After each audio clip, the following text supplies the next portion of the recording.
Sorry for the mic movements.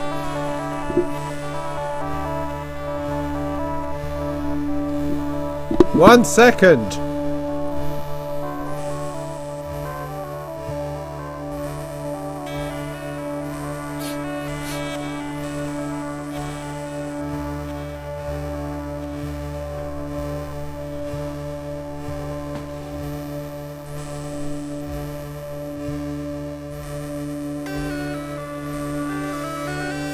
Hello! Hello, you're very welcome on this Sunday evening. It's 8 o'clock, British summer time. We lost an hour somewhere and we're going to start a live stream. I'm just going to spend a minute or two just having a quick fiddle while perhaps a couple people more would gather together, and let's see if we can have a bit of a chat and talk about things and stuff and see how we go. So, you know, get a couple of seconds, couple of minutes even, to make yourself a cup of tea, to grab a beer, whatever you like, and just come along, and I'll try to make a sound alongside this as a bit of a plan. I thought for a moment. So do let me know if you're here. Do let me know if you can hear the sound of stuff and you can hear my voice, because that's enormously helpful to me to know that that's coming through. Yeah. Cool. Okay, I'll look back over here in a minute or so.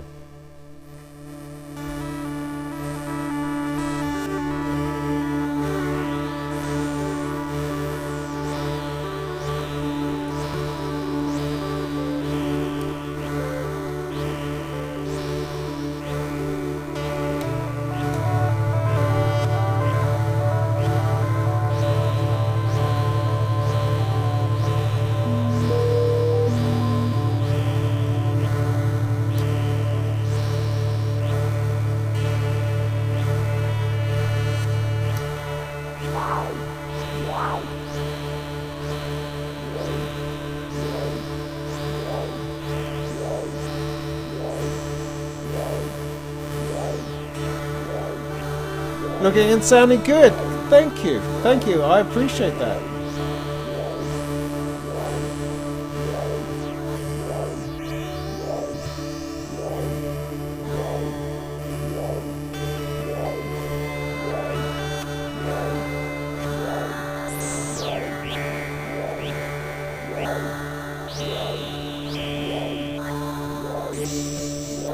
That ain't long enough.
Kikadiz. Yes, I do own a Magneto. It's in a sad pile over in the corner. I don't have it plugged in at the moment.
Well, anyway, something like that, I suspect.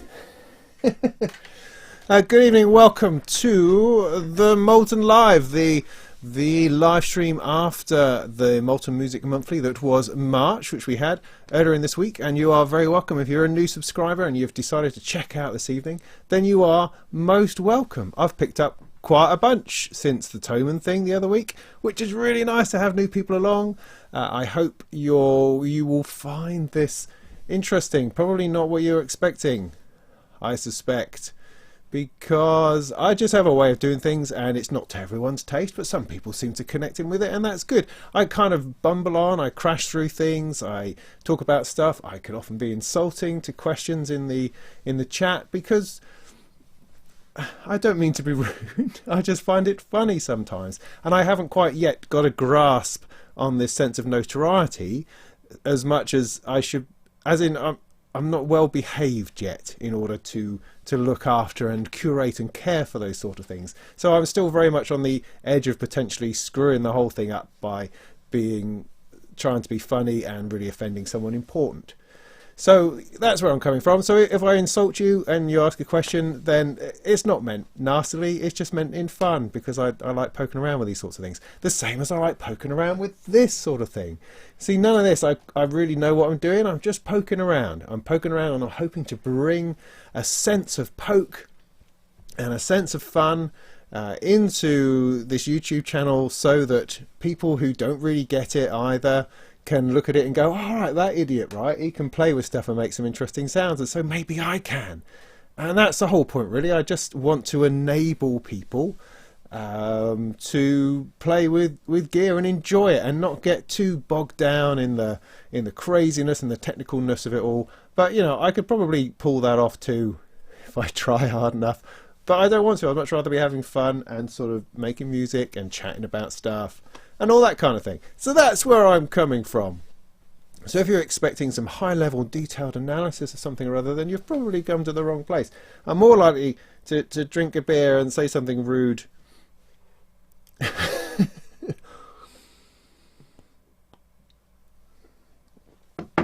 Say something rude about your question. Like, for instance, Robin, somebody says, hey, idiot, how you doing? See, that kind of thing. But it's meant beautifully. Yeah, that's where we are. That's where we are at this moment. Obviously, since the Toman thing, I mean, I'm on the rise, so very soon I'll be able to sort of leave all you losers behind and only ever have the proper people, the important people in my chat, you see. Won't that be great? Because I'll have an assistant who'll be kicking people off so that we only get the interesting questions that make me look good. So we've got that to look forward to.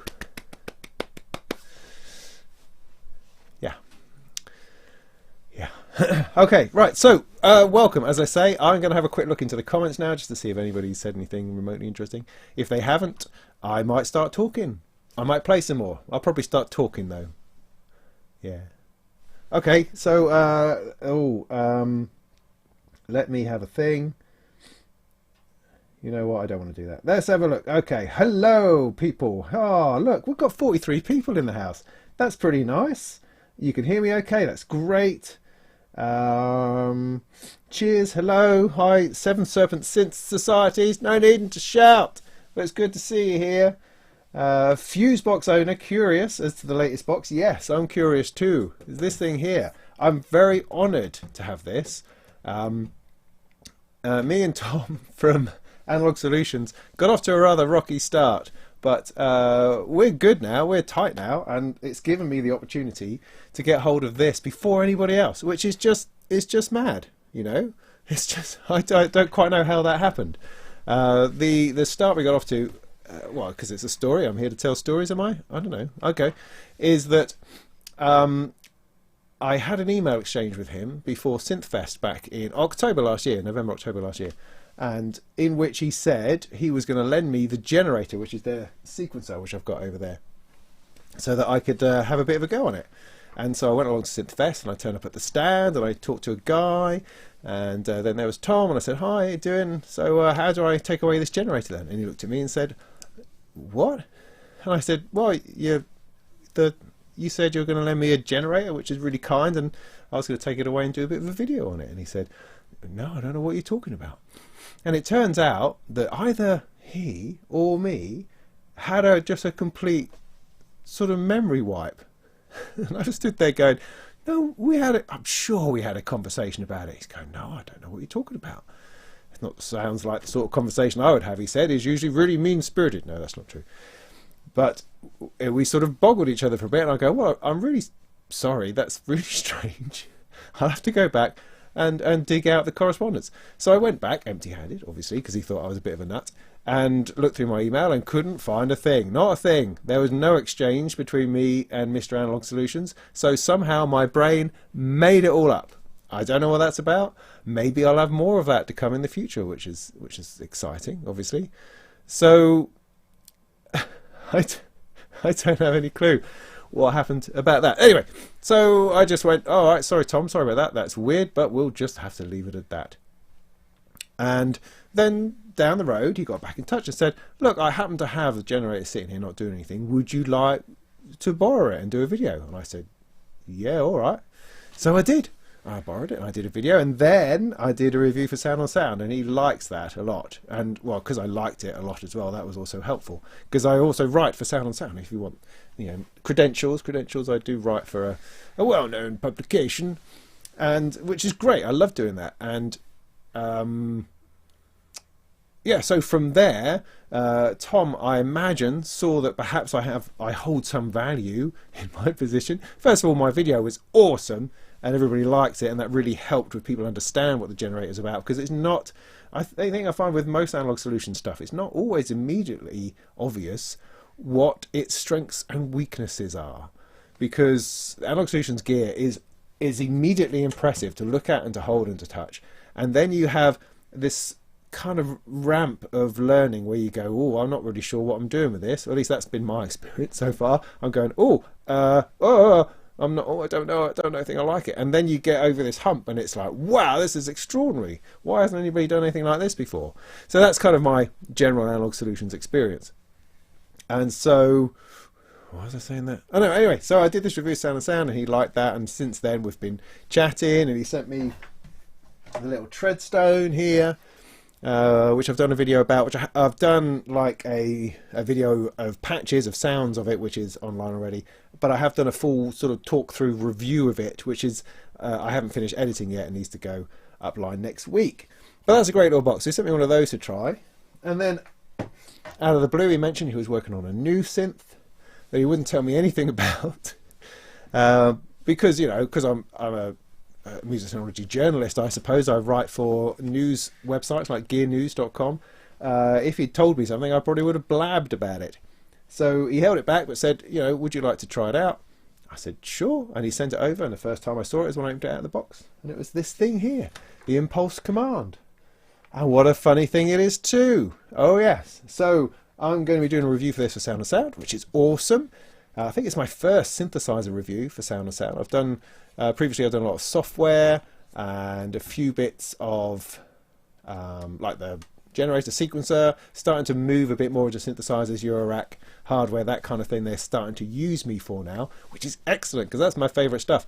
Although writing about it is quite a challenge. I'm not entirely sure how to do that, because I tend to find when I read my reviews back in Sound on Sound, they're not as awesome as I think they are when I send them off. So I still need, I haven't perfected the art of the written review yet, I don't believe, but I'm working on it, still working on it, getting better all the time, I think. And that's what I plan. That's what I plan to do with this, certainly, because this is going to make one heck of an interesting review, and hopefully I can do more of that stuff. So that's where we are with that. I'll just look at a few more comments, and then perhaps we can look at this in a little bit, and I can tell you what I know so far, which isn't a whole lot, because, as I say, with all Analog Solution stuff, it doesn't make a whole lot of sense initially, and there's stuff going on in here which you don't really know about, and you have no right to know about, because Tom's a crafty fellow, and he likes weaving in stuff that's supposed to take you by surprise. And it does, because you're going, well, oh, yeah, that happens a lot. So, which is great. I mean, it's particularly good for someone like me who is not going to deliberately really do anything, because I go, right, deliberately I'm going to make a pan flute sound, right? No, I don't know. I have the first clue how to do that. I'm all about the discovery, all about the experimentation, all about going, ooh, I mean, I know some stuff. I know if I sweep the cut off, it makes a certain kind of sound, and if I put the resonance up, that makes a certain kind of sound. But a lot of other stuff is all just hit and miss for me. But I enjoy it. I enjoy the journey, and there's a lot of journey in these things. A lot of journey. I mean, because what does that do? I don't know. It says patch. It doesn't make any sense, but it changes things strangely. So that wasn't bad out of one comment, was it? Right, what else have we got? Hi, hello, yes. Okay, yes, I do own a magneto. I said that earlier. Thank you. Already repeating myself. What's the small box on the bottom left? What, down here on the floor? How do you see that? Your bottom. Well, this one. This is a classic. This is the classic Sub-Zero mixer from Gear for Music. It's their own brand. It's like the cheapest mixer you can get, cheaper than Behringer mixer you can get in the world, but it's great. It's how many channels? 8 channels. It's the Mix 08 USB. Never used it over USB. I just use it as a little mixer. So for situations where I need a microphone and a bit of gear or a couple of bits of gear, I just need a little mixer, and it was, I don't know, 50 quid. Little mixer does the job. Because I can't plug this and that into my audio interface, which takes it over the shed here. My routing goes up over the shed into my other computer over there, which then broadcasts. I don't have a simple way of doing that. I only have a stereo pair for doing that, so I needed to mix the two things together, and this needs to be in stereo because there's a lot of weird stereo stuff going on. Is that complicated enough for you?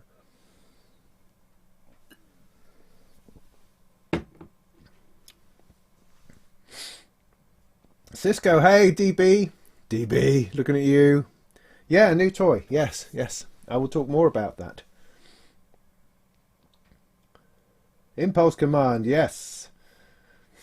Do I rate the Erica Synth Wavetable VCO? Yes. Yes, I do. I have one there. I've got a special shelf, right? Because I've got this shelf here. I don't know if all people have these sorts of things, but shelves covered in crap. I've got a shelf, it's just covered in useless stuff I don't ever look at, except every now and again I put an adapter on there, or I put a screwdriver on and take it off. And I've had all these modules knocking about out of the case because my case is in flux like all the time. And I've been worried about them, getting fallen on, dropping off, that kind of thing. And so I had this old, not old, this other case that somebody sent me, which is a bit of a B-stock thing. So I've just stuck that up there and put a load of spare modules in it, which is awesome, which is great. So they're there now, but I still have more. I don't know where they came from. Don't know what's going on, but I am missing a row here, and that's probably the problem, because I stripped this down to 2 rows so that I could take it to Soul Circus last Sunday and then the gig Thursday just gone, rather than taking 3 whole rows along, which I don't really need for what I was doing. So I managed to squeeze it down to 2 rows, which is great, but it just means everything else is in a bit of disarray just at the minute. What was I talking about? Yeah, Erica Synth Wavetable. Yes, I like it a lot. Excuse me. I haven't used it very much since I got the graphic VCO, because I've got the so look at that, I screwed it in and everything. That way I won't pick these up as like visual aids. Waiting. Talk amongst yourselves.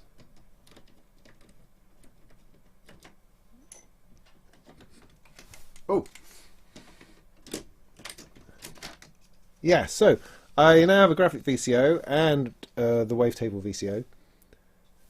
Both excellent. Now the graphic VCO is far more complicated, got a lot more stuff in it, and in some ways sort of overcooks it, perhaps.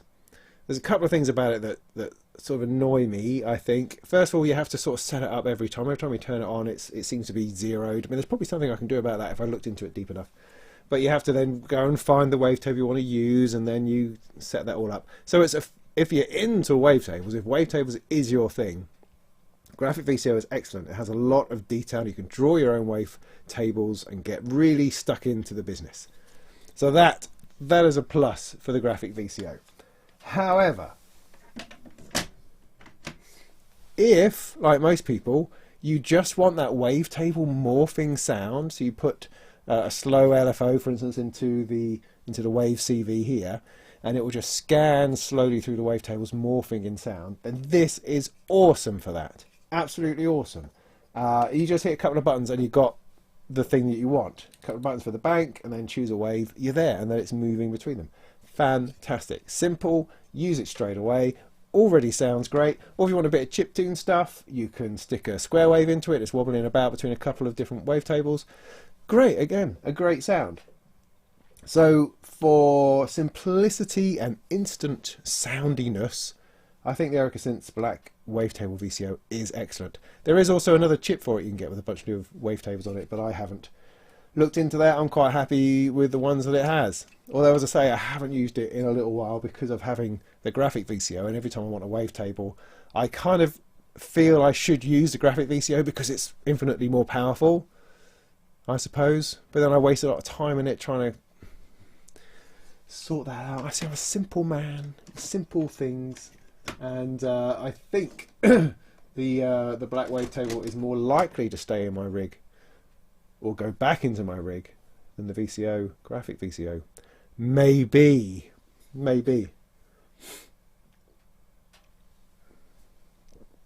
So yeah, I think it's a good choice. Hi from Paris. Yeah, nice. I probably better catch up a little bit. Is it going to be all synth? No, it's not going to be all synth. You can talk about whatever you like. If you've got a good question or something, then do ask it, and I'll be happy to talk about it. I want to talk about Thunderbolt? Let's talk about Thunderbolt. Want to talk about soft tube parallels? Let's talk about that. Want to talk about Native Instruments little keyboards? We can talk about that. Want to talk about your system? No, let's not go down that road. Okay.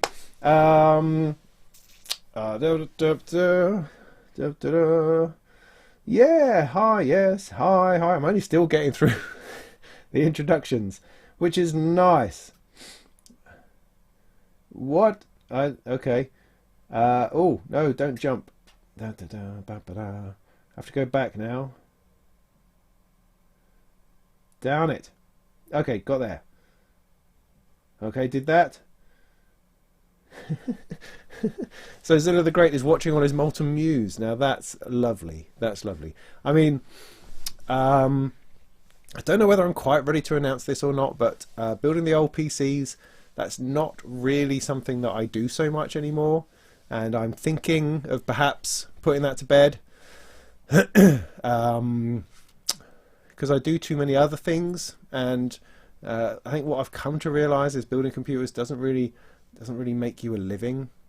It makes you stressed. So I don't know, but I have this brilliant idea, right? I've decided that it's time to offload all of the knowledge and experience that I've built up over these past 20-30 years of building computers, and to give it away. I'm just going to give it away. So I'm building a website. I'm putting together some video tutorials of how to build an audio PC, and also how to build a silent PC. I think those two things, they don't quite go hand in hand, because I think if you want to build an awesome audio PC, it's not going to be silent. But you can build a silent PC which will be awesome enough to be an audio PC. Yeah, anyway, so I'm putting together some videos on that soon, I hope, to nail that down. So, sorry, I have a spider crawling across my camera. So, okay, I don't know where that came from. What was I saying? Yes, so yes, I want to nail that down so that I can essentially show you how to do it. Because it's not really that hard, but people always need help and a few pointers. And as I can no longer seem to make a living out of building audio computers for people, because no one is really prepared to pay the sort of money one needs in order to make it a business. It's just hard. It's just hard. You can't really charge enough. It all takes too long.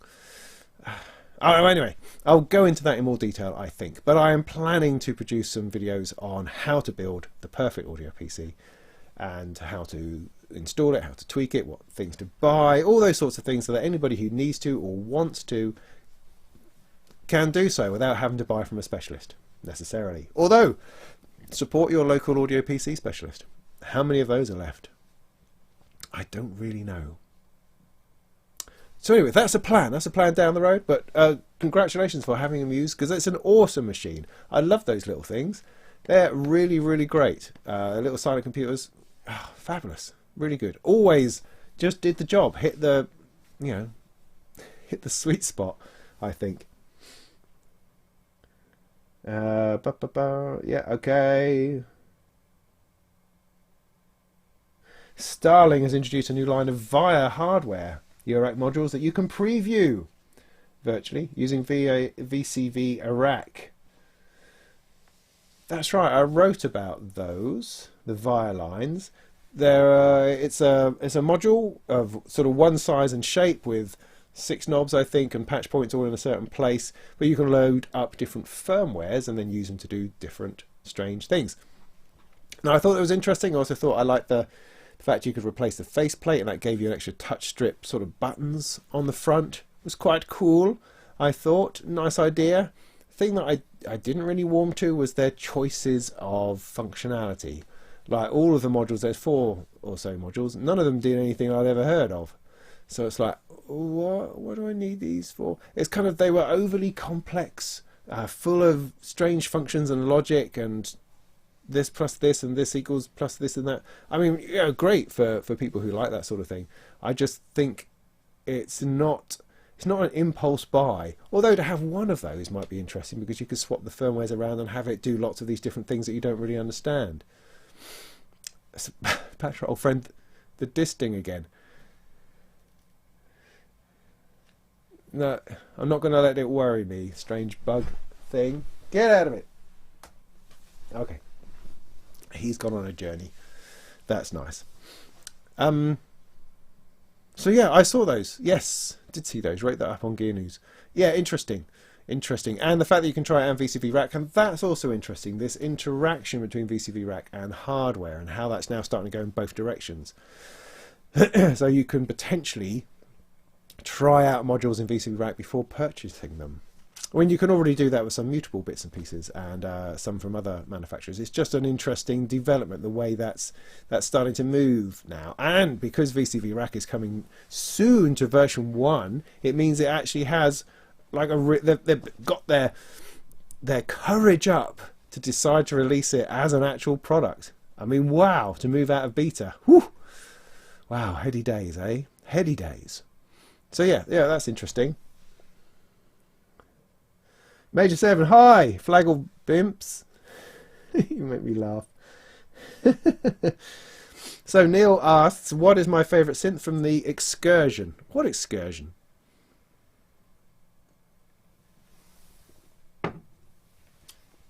So, are you perhaps referring to my little trip to Toman, to TSR 19? Yeah. Well, favourite synth undoubtedly has to be the Moog 1, doesn't it? How could it not be? Yeah. See, okay, right, Moog 1, right, let's talk about that for a minute. For those of you who don't know, 2 weeks, shit, it's 2 weeks ago. 2 weeks ago I went to Toman. I was invited along with 24 other YouTube influencers. So, a list of 25 people. I'm right here at the bottom. Actually, I'm probably number 38, but so many people couldn't quite make it that I just about made it on the bottom of the list, which is awesome. I don't care. I'll take that. I'll go with that. But anyway, they took us to Toman. They stuck us in a tent with a bunch of manufacturers who'd paid to be there, to be part of this event, this festival over the weekend. And we got the opportunity to try out lots of cool gear, anything we liked at the shop, plus the stuff that the manufacturers had bought, and to talk to them in depth about what they're doing, what's going on, and to meet and to network and to make friends and make videos. That was the plan. So I got an opportunity to play on a load of stuff, which was great. I feel now, in retrospect, that I didn't take as big an advantage of it as I could have done. But then I think I pretty much had the flu and had my back. My back was done in. So I was not completely firing on all cylinders, to be fair. But I held it together. But one of the things that I enjoyed about the weekend was it gave me an opportunity to play on some polysynths that I've not played before. Because, I mean, as far as YouTube is concerned, I'm relatively small time. I do my thing. I sometimes get expensive gear from Sound on Sound to review, which is cool, but I don't ever get to keep that sort of thing. And occasionally something like this turns up, which is awesome. But I'm not a person who has showered with hardware and gets given a load of stuff or is endorsed by any brand or anything like that. most of the things, or at least half of the stuff here I've had to purchase myself. Other stuff I do get to look at, which is great. Excuse me. So I don't have a massive studio. Yeah, this is really it. I mean, I've got a Gear for Music Sub-Zero mixer, for heaven's sake. It's hardly pro gear. No, oh no, of course it is. Yeah, of course it is. Anyway, what I'm trying to say is that I don't get the opportunity to play on lots of synthesizers at all. And so it was great to have that opportunity. And one of the things I looked at, or wanted to look at, was to explore the possibility of a polysynth. Because coming from the software side of things, I point over there because I have a computer over there. That's why I point over there.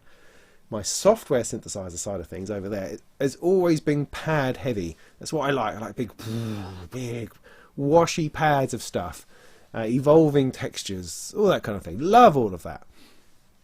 And so as I've been moving more and more into hardware, I've been attracted to the idea of getting some kind of polysynth. And so I spent quite a bit of time on the polysynths that were in the tent. So that meant the Prologue.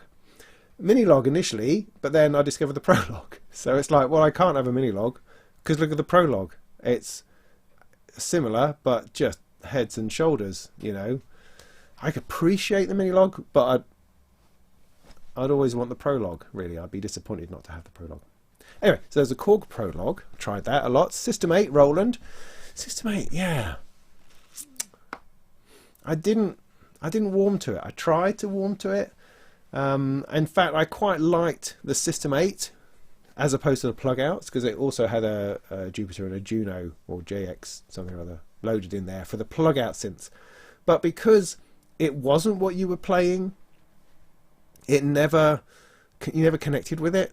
Like on the Prologue, for instance, you're playing that, it's instantly a fabulous sound, and you go into knobs, everything makes sense, everything's where it should be. You're going, yeah, I'm into this. System 8, using it in System 8 mode, yeah, that's alright. Yeah, don't like the green, I'm trying to get over the green. Then change it to Jupiter 8, half the stuff goes dark, because only the stuff that's relevant lights up, and you go, oh. Excuse me. So, yeah, System 8, interesting, but no, maybe not for me. What else will try? And then the Moog 1, of course. Well, it just simply blew everything else away. There is a lot of conversation on my video online about the Moog 1. People chirp it up saying, oh, I can't believe it's so expensive. So expensive. That ain't worth that, is it? It's only cut oscillators, anything. You know, why on earth would it be worth that? I mean, that's nonsense. Moog are having a bit of a laugh, they seem to say. So, I don't know about that. I don't know about that. I mean, I sat alongside Mark Doty, who's he's a Moog historian. He's worked for the Moog Foundation. He now works for Buchla. He has made countless videos about Moog stuff. He knows Moog stuff. He owns all of the Moog stuff. And he's sort of the man who would know. You know what I mean?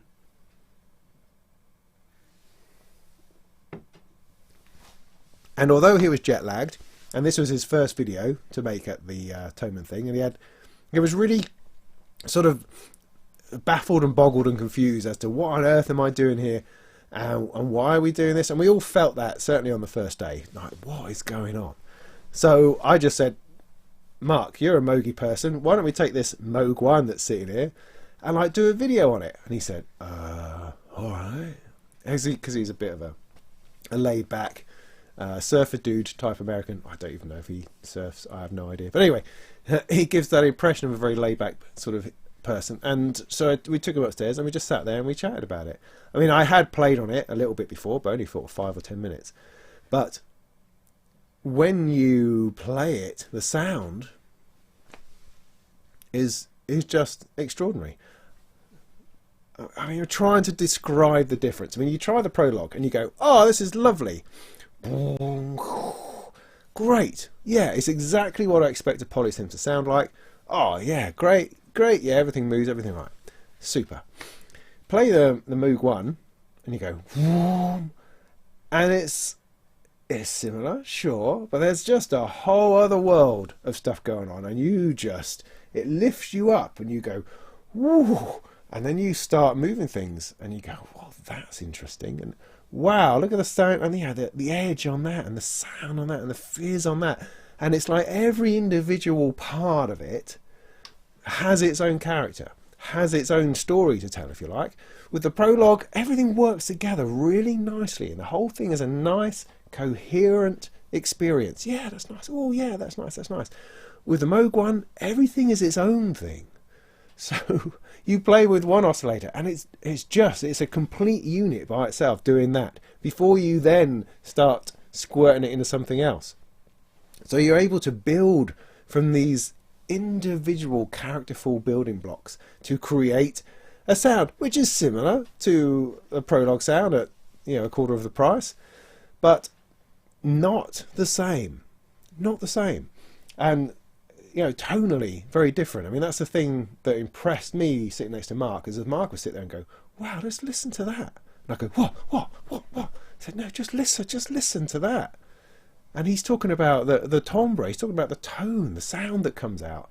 He's not talking about the sense of the preset, he's not talking about the enormity of it. He's talking about how these things actually sound. And that's not something I often sit down and think about or listen to. I'm far shallower than that, you know. I go, oh, that sounds good, or that sounds bad. I don't dig down into the tonal quality like someone with a proper pair of ears does. I found that really interesting.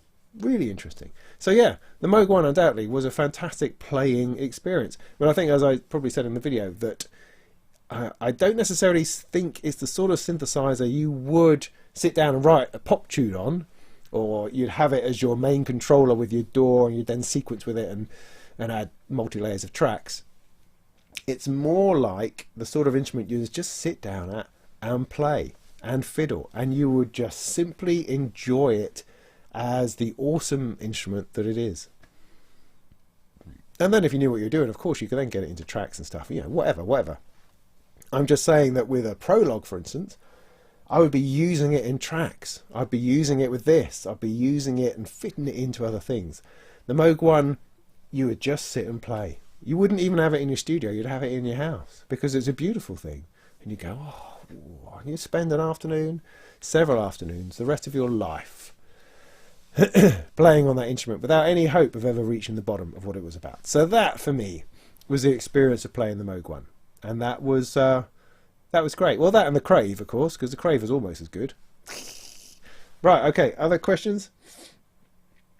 Will I be doing the Uno thing? Uno! Oh, I don't want to be running over those, do I?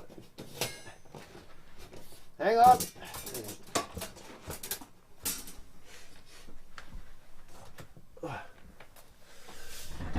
Uno! This little thing. Okay, so this was a bit of swag, I suppose. Excuse me, I'm still suffering from this cold a bit. This came from IK Multimedia, obviously. Look, Uno. It's great. Yeah, no, it is. It's good. I do want to do something on it because this is very different to things. I mean, I think in the tent playing on it, I wasn't particularly, it didn't fill me full of joy necessarily, but I've now spent a bit of time with it, and it's a remarkable little thing.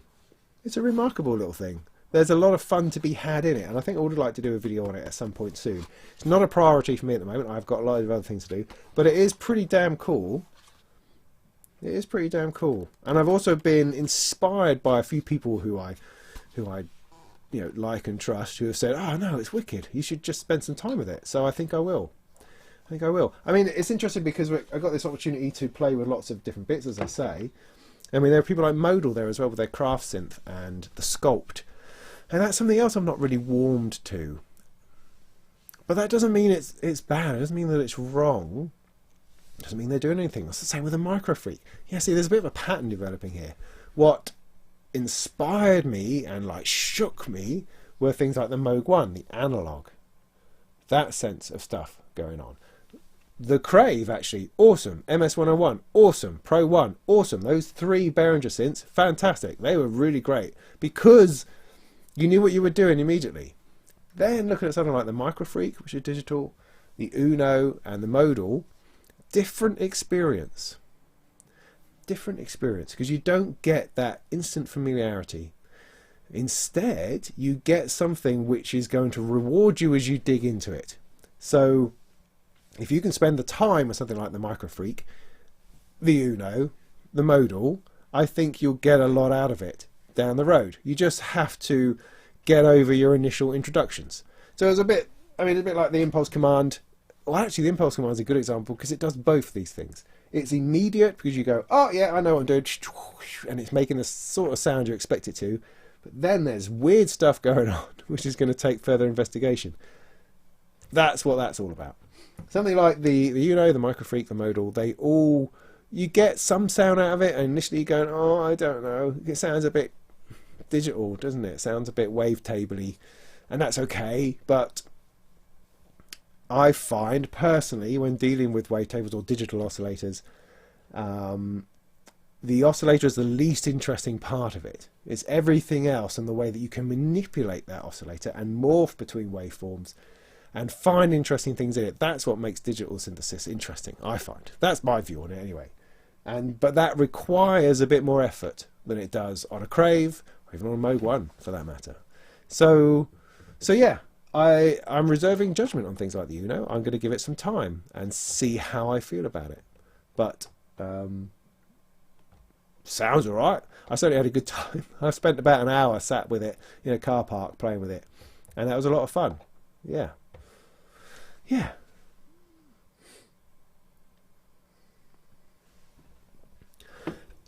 Excuse me.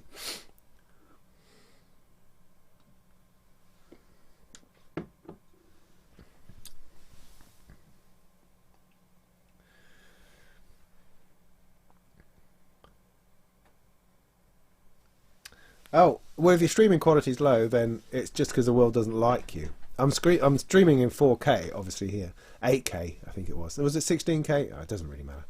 I don't know what I'm talking about. I'm sorry if your stream is bad. It looks alright from where I am. And I'm also seeing it from the internet, so I know it's not looking so bad.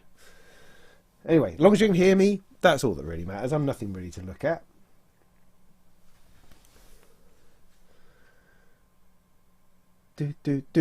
Favourite beer from the Toman event?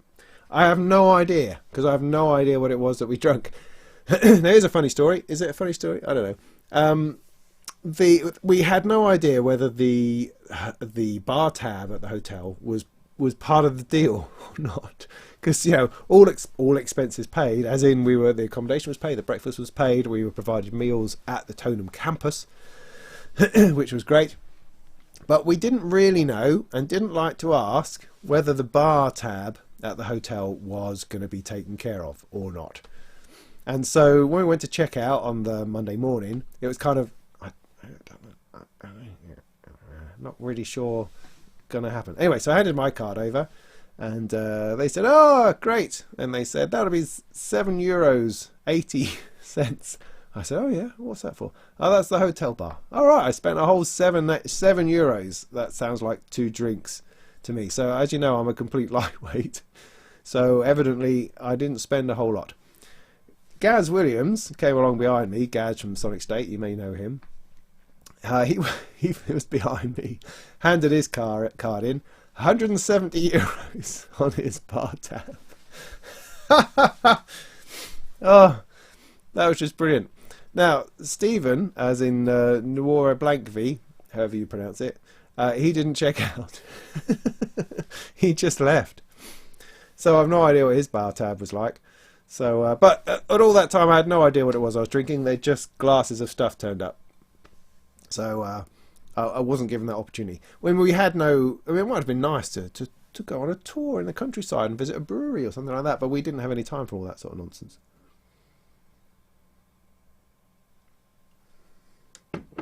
We just had to get on with the production line, man, of making more videos. That's what we had to do.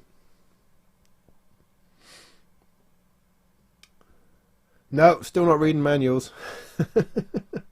No, I am. In fact, I've read the manual for this one, and I had to tell Tom there were a few things that just did not make any sense. It's funny, in the manuals that Tom writes for his skier, his enthusiasm just oozes off the page, but that doesn't always make sense in practice when you don't actually know what he's talking about. But we'll get there. We'll get there. Do I have any opinions about hardware synthesizer and computer door integration? What opinions should one have on such things? I mean, DAWs are great. DAWs are great for sequencing. You can sequence your hardware synthesizer from there. That's what people like to do. I sequence more often from funny little sequencers at the moment, but I still do the whole DAW thing. And then, of course, you need to record the synthesizer as audio into your DAW in order to mix it down. So you need some kind of audio interface to do that. Some people have everything wired in all at once. I don't tend to do that. I go through the faff of wiring things up if I actually want to record it. But honestly, I mean, I am in the middle. I mean, for the past year, okay, I'm in the middle of finishing an album of older stuff. Just trying to draw a line under all of my software-based stuff, right? And that's been in the works now for so long. I mean, I've got a dozen odd tracks, 15 tracks I think it is, all of which are done, and there's one which I have to finish, which has taken me months and months and months. Not that it's taken that long to finish, it's that I spend a day on it and go, great, and I get that far, finish line's over here somewhere, and I go that far, great, great, great. And then a couple of months go by, then I spend another day on it, and I get this far, and I'm sort of here. I'm here. The point I'm at the moment is I've re-grooved the entire track because it just wasn't working with the drum loops that are in there, and I've decided I'm going to have to write the drums from scratch. But in order to do that, I need to bring the vocals and the bass, which were recorded live, back into some kind of line, because they were all over the place in a good way because of the nature of that drum loop that was in there. But now I'm having to bring it back to something a bit more sensible, just because otherwise it's too hard. But it still sounds great. There's no doubt that it sounds great. But I'm having to write patterns now, and I just need to write some interesting patterns in there and then mix it down, and then it's done. It's probably going to take me another day. I just cannot find that day to make that happen. Why am I talking about this? Oh yeah, because all of that was software based. That was all software done in the box. So I haven't yet really written or recorded any music using external stuff. I've done jams on YouTube. I've done that. I've recorded plenty of stuff that way and recorded demonstrations of stuff and just pieces of music that I've put together with this, but nothing into a DAW. I did do that one track for the Modularism CD last year, and that did multi-track into the DAW, and that's the only time I've done it. The only time I've done it. I hope to do a lot more of that. So I don't think there's any problem with hardware synthesizers. Hardware like this and DAWs, they can all go hand in hand. It doesn't have to be DAWless. I like to play DAWless, but then I like to record into the DAW. Does that make sense? So yeah, there's room for everything. I think I'm very much a supporter of everything. Supporter of software, supporter of computers, Windows, PCs, and a supporter of the external hardware experience. The whole lot, man. I want the whole lot. Do I have a sample player module? Am I going to try out the Erica Synth sample drum module? No, I don't really have any budget for Eurorack modules at the moment. Well, that depends. I mean, there's always money. If I try not to think about it and something important comes up, then yes. No, I don't have a sample-based one. What I do have is a sample slicer kit, which I got 9 months ago, I think it is now, which I need to do as a DIY project. DIY sample slicer, and then I will have some form of sampler in my rig, and I'd very much like to do that, and I hope that will be a project I will do very, very soon. The Erica Synth sample drum thing, yeah, that looks really cool, really interesting, but I'm unlikely to get one myself at this time. If they send me one, that's a whole different matter, but you know, my relationship with Erica Synth is such that they like me to do the slightly weird stuff. As in, they've sent me the black modulator, which is here, which is forming all of the noise because it kicks out white noise, pink noise, and some other weird sort of noise. And I'm using that for... hang on. Oh.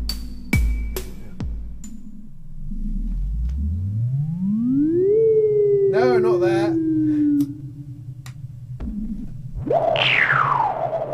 For those bits of noise.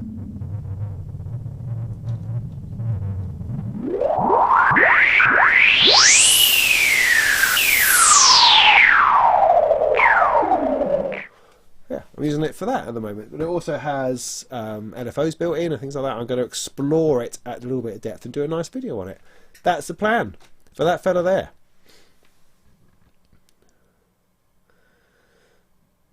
Piston Honda, yeah, it's a very popular wavetable. What's it?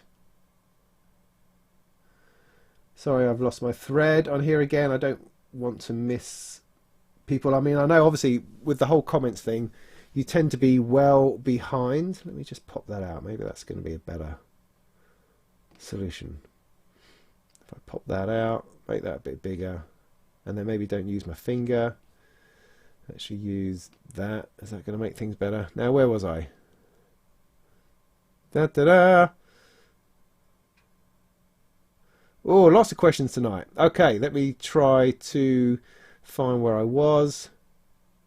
I've gone all the way back to the top, and that's nothing to do with anything. Top chat.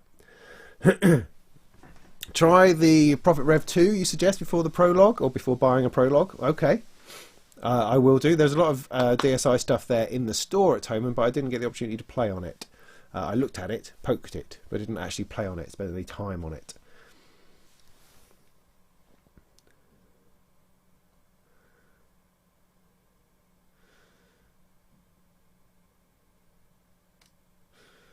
Da, da, da. Why is that not letting me go back any further? Don't know. That's frustrating. Never mind. I might have missed a whole load of questions. I've got a couple of pages of this to go, so I'm just going to go with it. Did I see the Black Community?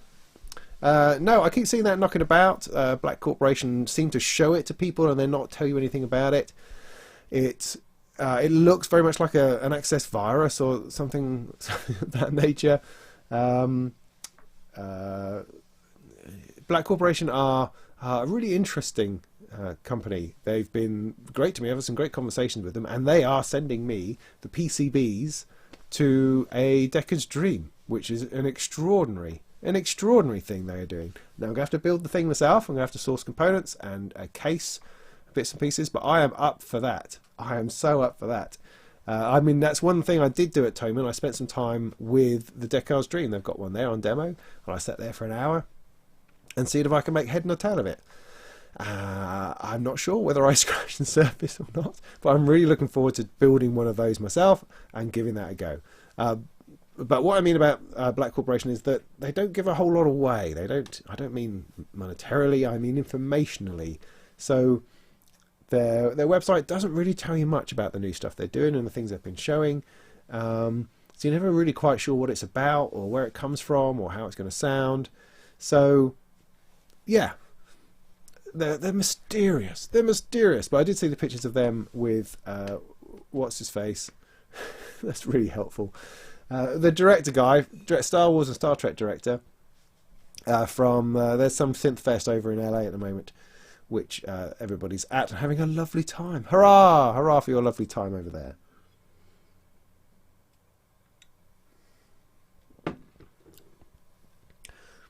Is it a poor man's Moog 1 though? I don't know. I don't know enough about it. They don't really. I'd like them to talk about it. I'd like them to demonstrate it a bit more. I find that slightly frustrating.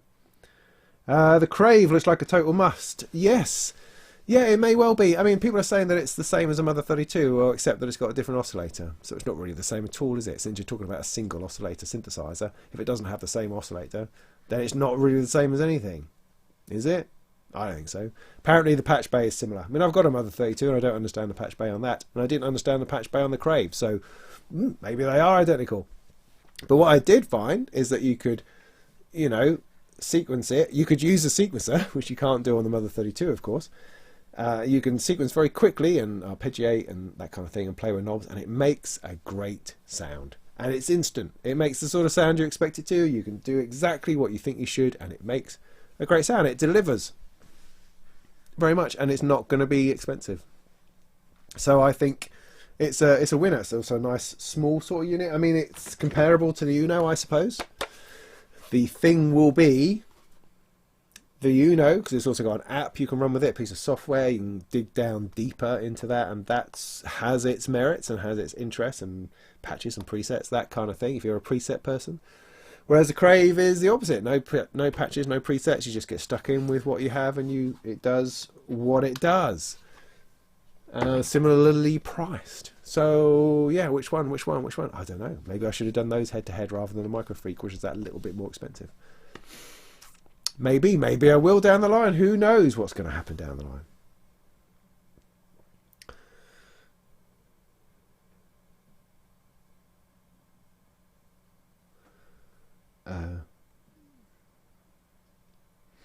Dencard Den, Dencard Den, is that a word? I don't know. Anyway, you say that the Uno versus Crave is a no-brainer. So, which is it? Which is it? Pro 1, somebody else says.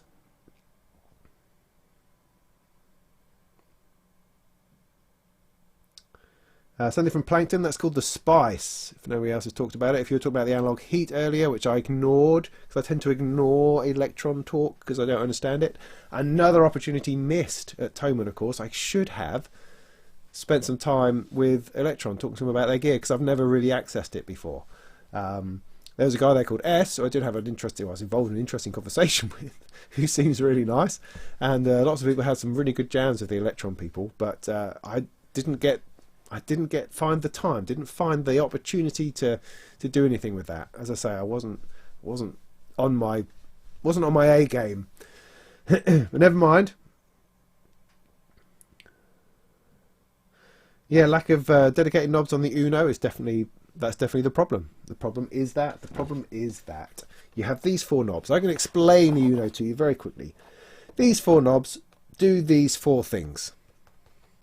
Then you press a button and they do these 4 things. Press a button and they do these 4 things. So what you don't get, perhaps, is the discovery element. Because you go, I want to change the LFO, press LFO, I can now change the LFO. Whereas on a synth like this, you're going, oh, I don't know, this, ooh, that, ooh. You don't get that when you don't have per knob function. Because you just have to do things more intentionally. That can be good. It just depends on how you like to work. Because I don't really know what I'm doing, I enjoy the discovery because it makes me look good.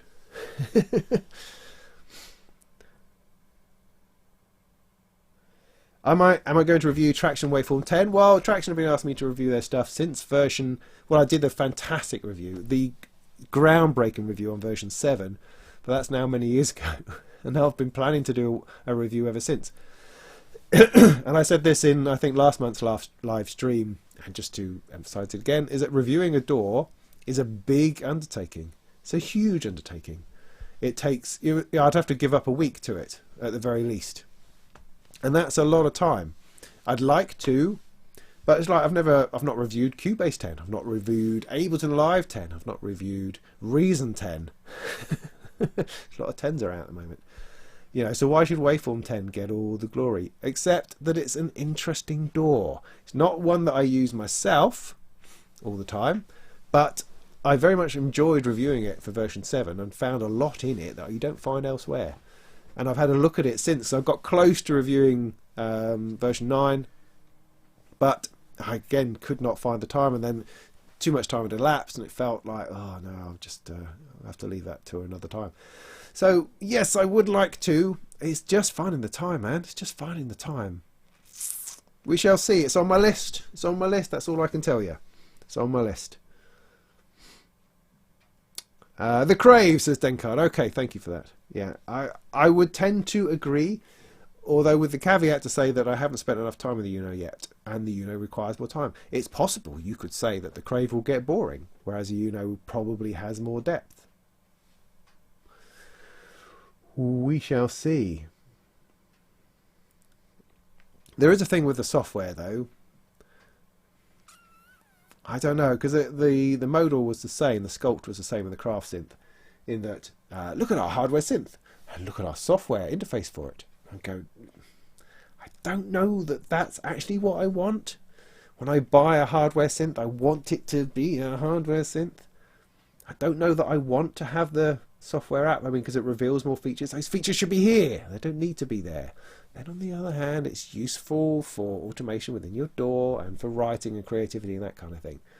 Yes, that is true. That's good. And you can save all that with your project. Great, you can come back to it and it'll all be there. Fabulous. That's just not how I necessarily want to work at the moment. Or do I? I don't know. I don't know, I guess an app gives you more choice. But what it tends to do, I find, in my brain, is that I see the app and I think, oh, it's a software synth. And so I treat it as such, when you shouldn't, because it's a hardware synth. It's like having a software synth with a controller. And actually, is that all it is? And so subconsciously, perhaps, you are devaluing it all the time because you're seeing it as software, or you're seeing it as something which might as well be software. And so those little sparks of specialness that you get with a standalone hardware synth that works by itself start to get eroded. They depreciate, if you see what I'm saying.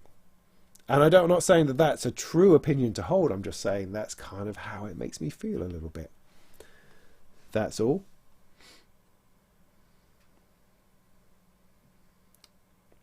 It's true the Crave has no effects. Yes, that's true. In fact, all three of those little synths, the Pro One, the MS-101, and the Crave that I tried out, neither of them, I don't think, had any effects at all. Whereas the larger ones, things like the ARP they're doing, the Odyssey, that does have effects. Excuse me. That's the only thing, I suppose, missing, that they could have just bolted in, but perhaps that would have then pushed the price up. Because it is really nice to have a little delay. It's always nice to have a little delay.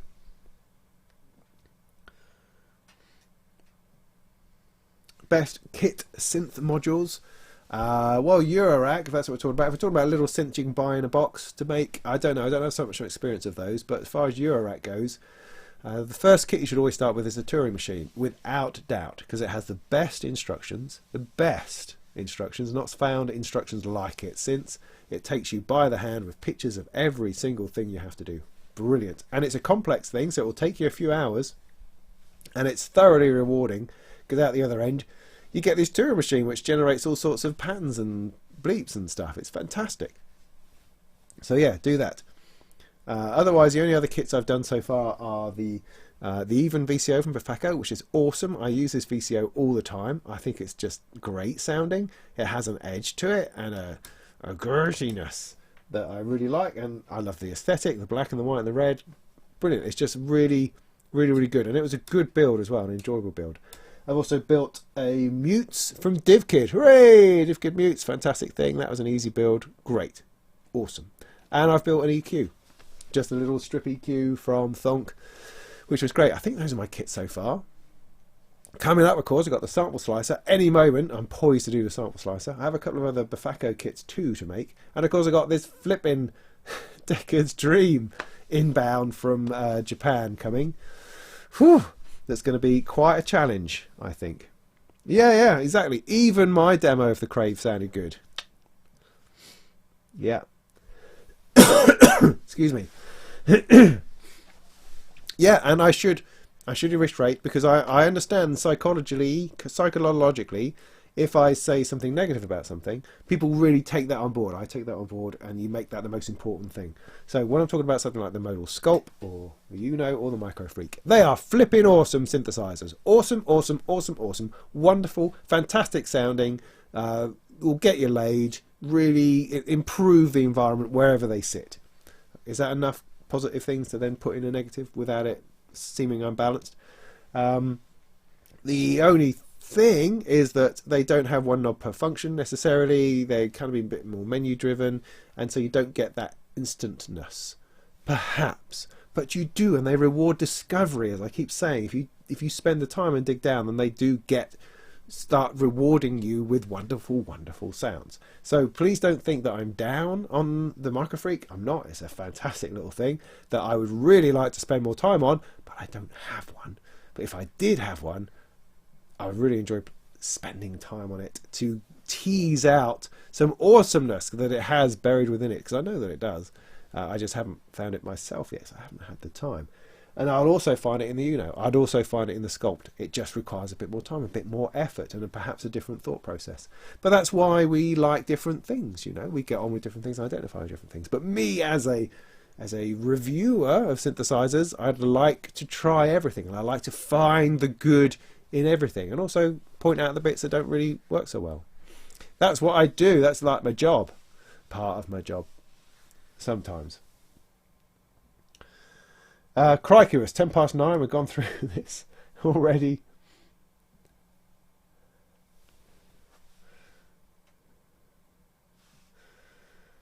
Dum dum dum. Kickstarter. What? Hi, hello. I'm still doing hellos. Have I tried the Neutron? No, I haven't tried the Neutron. I understand it's quite good. I've tried the Model D. That was alright. I found the knobs a bit fiddly. That's my only comment on that. But it sounds alright.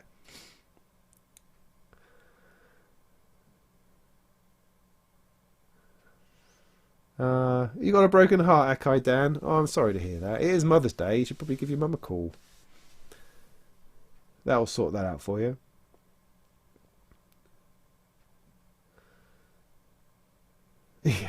Yeah, Gaz can drink. He stays up long. I am older than him, so I'm allowed to say, look, man, oh, it's getting a bit late for old farts like me. I need to get to bed, you know. Whereas he can keep going through the night. He like goes to bed at 5, and then he's on the bus at 9:30, off for the next day. It's like, how do you do that? Honestly, how do you do that? I would be dead. I would be dead. But there we go. Who is the Jervis fella? I don't know. He's some geezer who, in this house full of Germans, people doing all the photography and the videoing, was this like English bloke going, what? And you go, what? What? Who? What? And, it turns out he's nice. He's a friend of Gaz's actually, and makes his own videos about stuff and has an opinion, and is a snappy dresser. I've enjoyed his Instagrams of his various shirts and ties, because I enjoy a good shirt. I would enjoy a good tie if I did that sort of work. And so yeah, he's nice. He's nice. I know him a little bit, and I already think he's nice. But I can't really tell you anything more than that.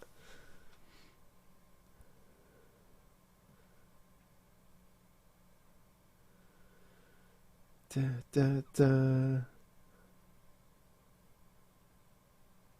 What can they do that a UVI Falcon can't? Asked Zozilla the Great. Now this is the great strawman, the false equivalency, whatever you want to call it, between software and hardware. They're not the same. They're not the same.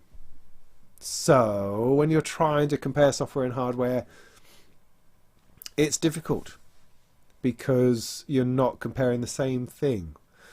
Well, you are, I suppose, in some ways, but in other ways, no, you're not. So what do I mean by that? Okay, so to try to explain myself, there are tons of fantastic software synthesizers about, just amazing. I mean, I'm a big fan of Omnisphere, Pigments, I've enjoyed that a great deal, Parallels I'm just starting to get into. Those are fantastic, and people love their Serums, they love their Dunes, they love their wiggly wagglies, their Falcons, and this, that and the other. Great, fantastic. Reactor, oh, I get a lot out of that, fantastic. Yes, brilliant. It's not a hardware synth. So why not?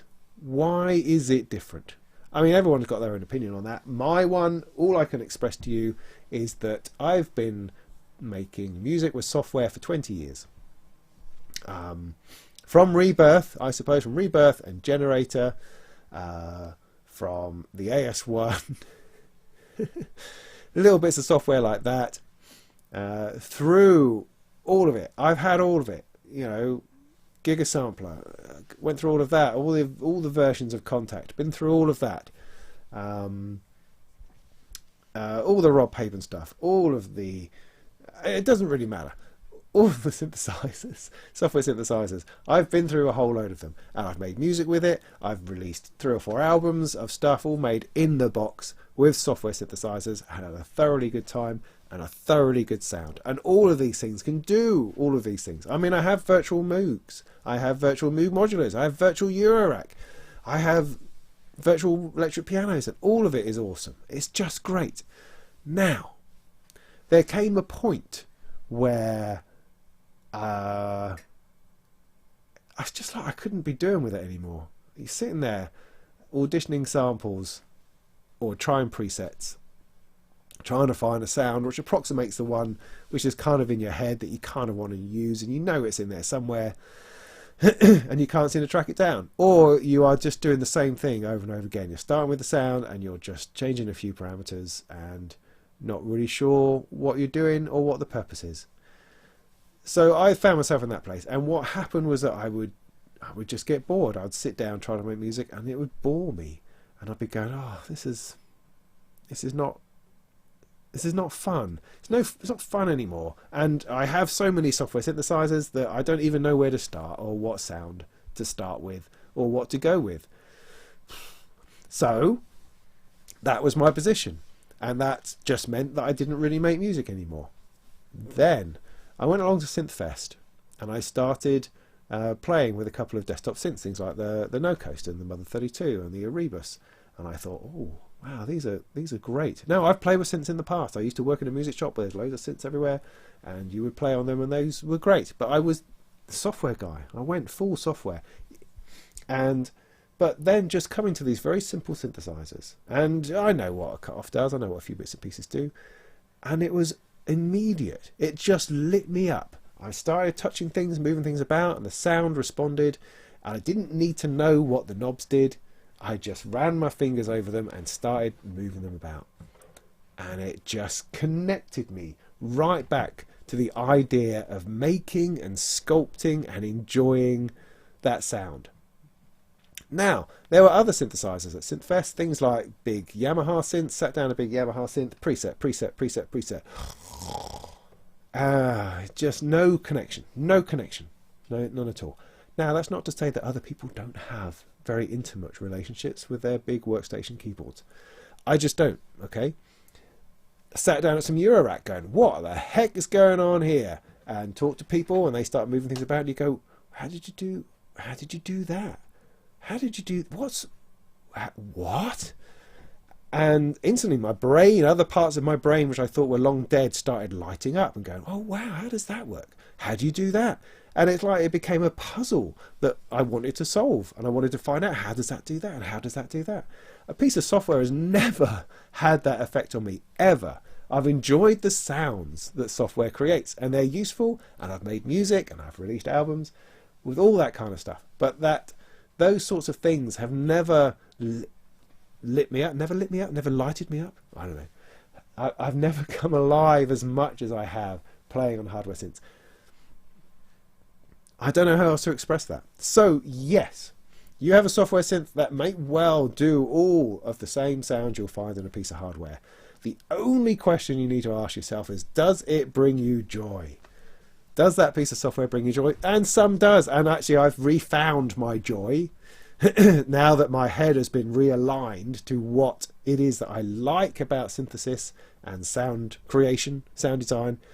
Now that my head is straight about that it's not just all fudged with presets, I now actually enjoy software synths more, interestingly. But if you're somebody listening to this who's in love with software synths, that's fine. Go do that. That's completely fine. You can stay there for 50 years and have a fabulous time. That's all right. But me, because what I do on this channel, my channel, is I express my view. I'm not expressing a global view. I'm not expressing a view that everyone should have or listen to. I'm just telling you how I feel about it. And so that's been my experience. That software started just to bore the hell out of me. Hardware brought me back from the dead. And made me much poorer. But I don't have a ton of hardware. I've got this lovely Eurorack thing, which I've been building over 2 years. I have another row here. As I say, some people have given me stuff. A lot of it I've bought myself over a couple of years. That's it. I've got a base station 2 over there. I've got an old Microkorg XL over there, which I only really use as a MIDI controller. That's my gear. That's it. I hope to grow it. I'm trying to grow it. But that's my gear at the moment. Otherwise, I just use software like everybody else. Does that answer your question? So yeah, do it. Do it with Falcon. Do it. Learn those synthesizers. Do it. You can get awesome stuff. Awesome stuff out of software. Oh, don't jump on me, you horrible comments thing. Okay, somebody asked me a direct question. I think the Decker's Dream build will be a whole series. Yeah, I agree. Riddle of Steel. I think it could be. I think it could be a whole series. I'm tempted, of course, just to squish it into one video, because I like that.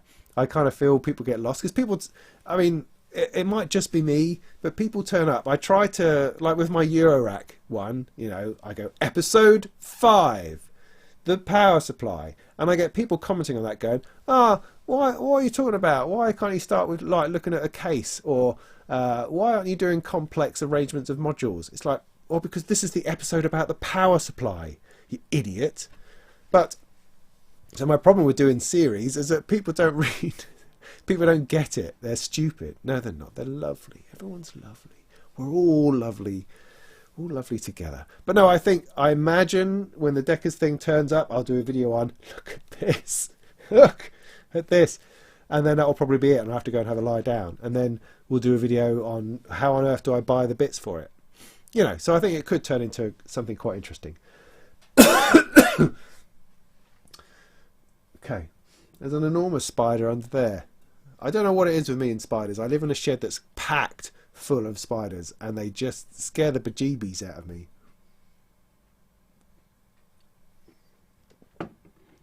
And they all poo on my touchscreen over there, which I find disgusting. Right, I better jump into a few more comments as there's a lot still to get through.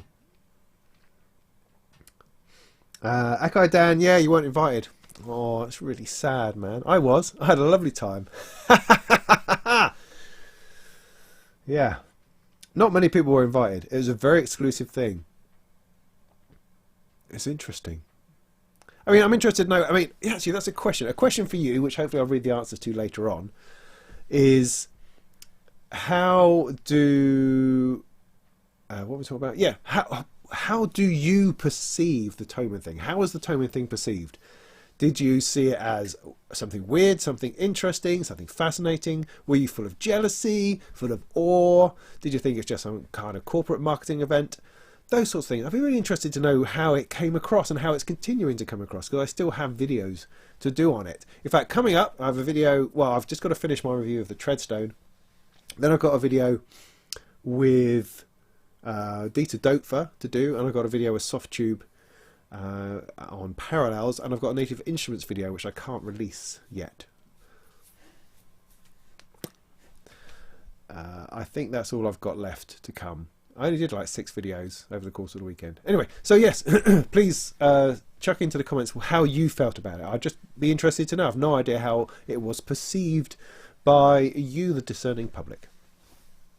Right. You know it's not digital? Yeah, you're probably right. Although, doesn't it have a digital front end? Isn't the front end digital? I know it's got an analog oscillator inside.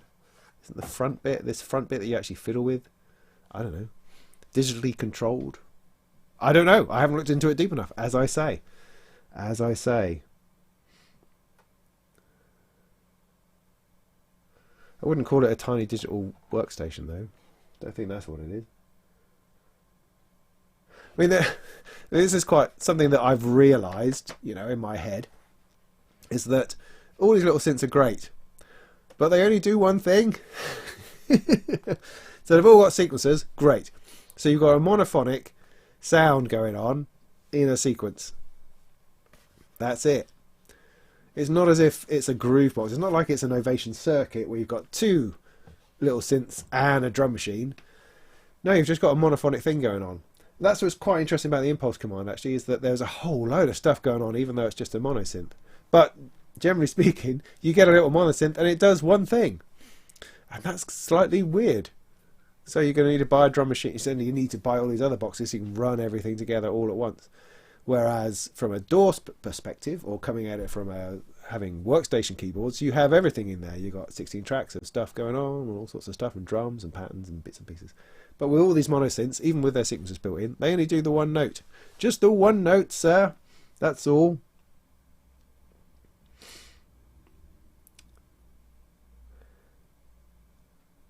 Yes, you can use the sequencer on the Mother 32, but no one in their right mind would ever want to. I have used it because that was the first thing that I had, and so I started using that. As soon as I got any other form of sequencer, I stopped using the Mother 32 one. And I didn't do that sort of on purpose. It's just my whole brain went, no, anything else other than the Mother 32 sequencer, please. And you know, sometimes you have to follow your gut.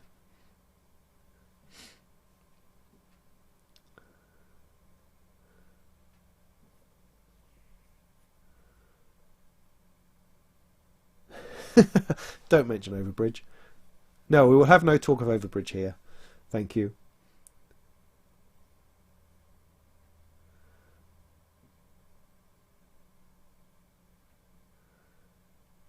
No, I don't hold with that necessarily. Somebody's talking about the Crave. They put the patch points there, so it's sort of broken its Eurorack compatibility. I don't see that. I think you have patch points anyway. In fact, the patch point bay on the right of the Moto 32, I dislike that personally. Same with the Neutron. Don't like it. I'd much rather have patch points scattered around the place next to what it is they're supposed to be controlling. But that's just my thing. Yeah, the Uno is really good on the bus with headphones on. As I say, I used it in a car park just on batteries. It's great. Sat there, headphones in, twiddling about. Great. Nothing wrong with that. You should not feel ashamed if you like something like the Uno, because it's great. There's no shame here. We all like gear. We like all of the gear. All the gear all the time. Yeah. Have I tried the OPZ? No, I haven't tried the OPZ. Not likely to. Lots of people had them, would pop them out of their, Cuckoo would pop it out of his pocket any time and go, la, la, la, la. It's just not my bag, man. It's just not. I don't know what to tell you. It's just not my thing. It could be my thing, but you have a certain amount of room in your head, and I like stuffing Moog 1s in there, but OPZs, no, they're not really fitting, even though it's quite a small little thing, obviously. But that doesn't seem to be my vibe. You can only do what you do. Jade just released her Microfreak video. Oh, great, cool. I'll go and check that out. A lot of people did stuff on the Microfreak. It was a very popular little synthesizer box, which is cool because it's cool. Like I say, I didn't click with it immediately. I had a play with it, and yeah, okay, I get it. But it needs, personally, from my perspective, it needs more time for me to really pull out of it something that I'm happy to be happy about. You know what I mean? Whereas other people, bang, straight into it. I think people who like the Electron stuff has a similar vibe to that. I think that's perhaps where that works, and that's why I haven't cracked it yet. It's just a field of study within synthesis that I have not cracked.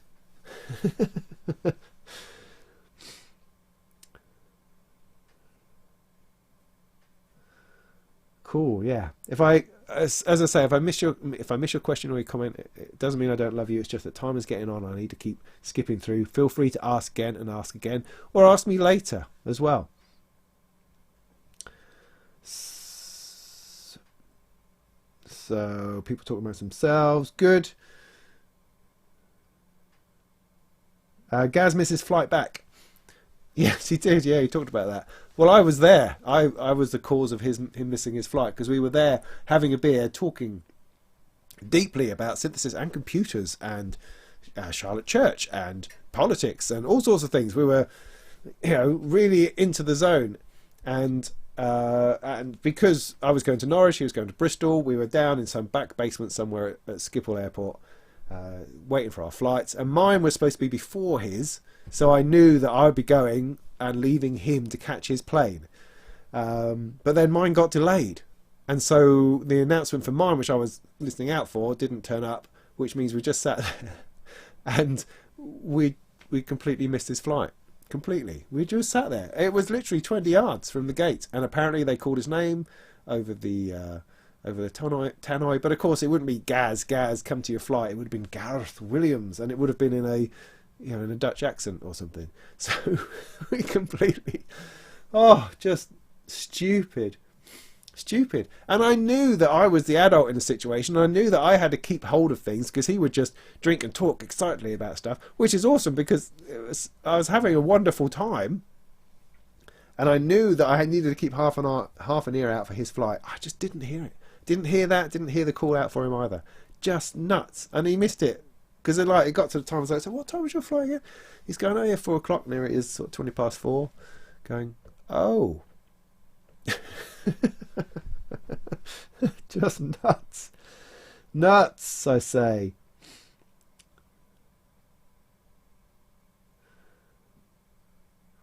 Logic 5? God bless you. I used to have Logic 5. No, I didn't. Did PC version go to Logic 5? Might have done. I can't remember. Anyway, I used I was Logic all the way, because everybody else, because when I was working at Turnkey, everybody else was Cubase on the PC side. Apple people were doing other things. We didn't really care about that.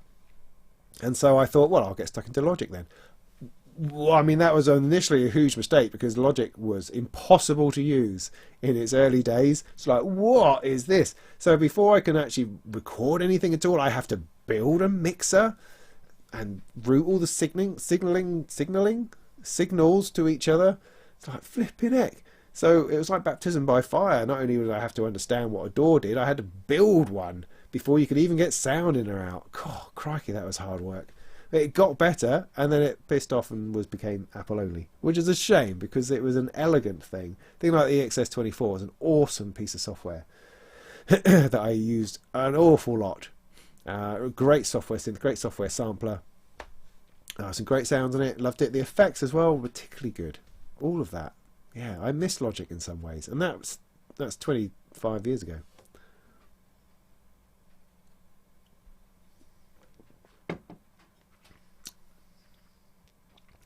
Andrew, late again. You're always late. I'm starting to believe that you don't really want to be here, and that somebody's making you turn up. No, I don't mean that. You're welcome. You're very, very welcome. You're probably here an hour ago, because I'm so behind on the comments. Anyway, fun, yes. Voyetra sequence of Plus, yeah.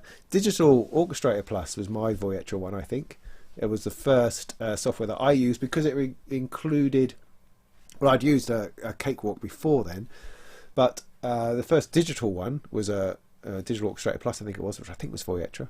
And that was the first time I ever copied and pasted a guitar riff. It blew my mind. And I knew that digital audio was the most extraordinary thing you were ever going to see. And that's why I got into it.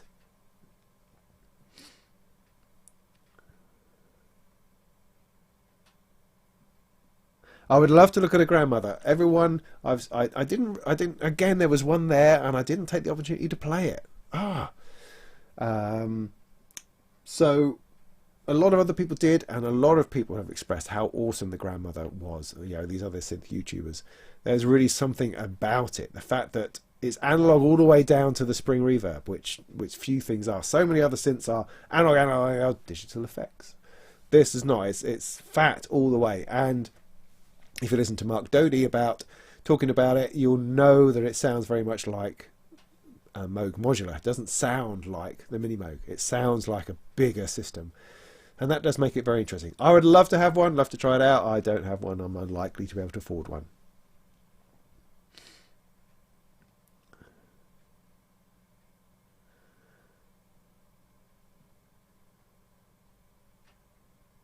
Yes. No, I heard all about Gaz's middle name. That was nuts.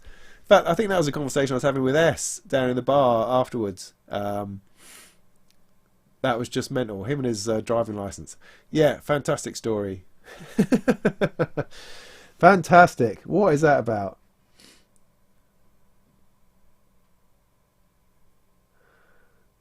What?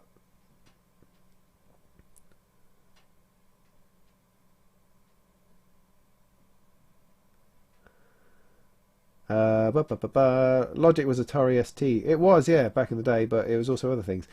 David Ramirez, I don't know. I used Logic on the PC with Audio Work 8. So did I. I still have my Audio Work 8. I recently gave away my Logic dongle, funnily enough, because I advertised it for sale, and someone says, "Do you still have that?" And I did. I just gave it away because I have absolutely no use for hanging on to these things. But I do have an Audio Work 8, which was an awesome audio card, particularly when they released ASIO drivers for it. It was just the best thing ever. And it had outputs. No, it had inputs. Oh, no, what was it that it had? I forget. I was going to say something awesome about it. I think it was that it had inputs. Was that important? I forget. Anyway, doesn't matter. Let's not go down that road. But yeah, it was a great package. A great package, that card.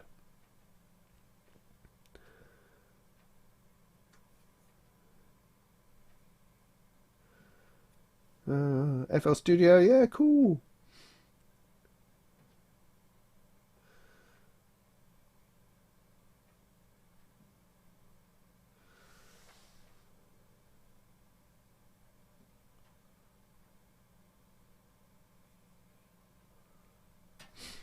Zazilla the Great is asking, first synth for son, 12 years old. I've got a son, he's 12 also.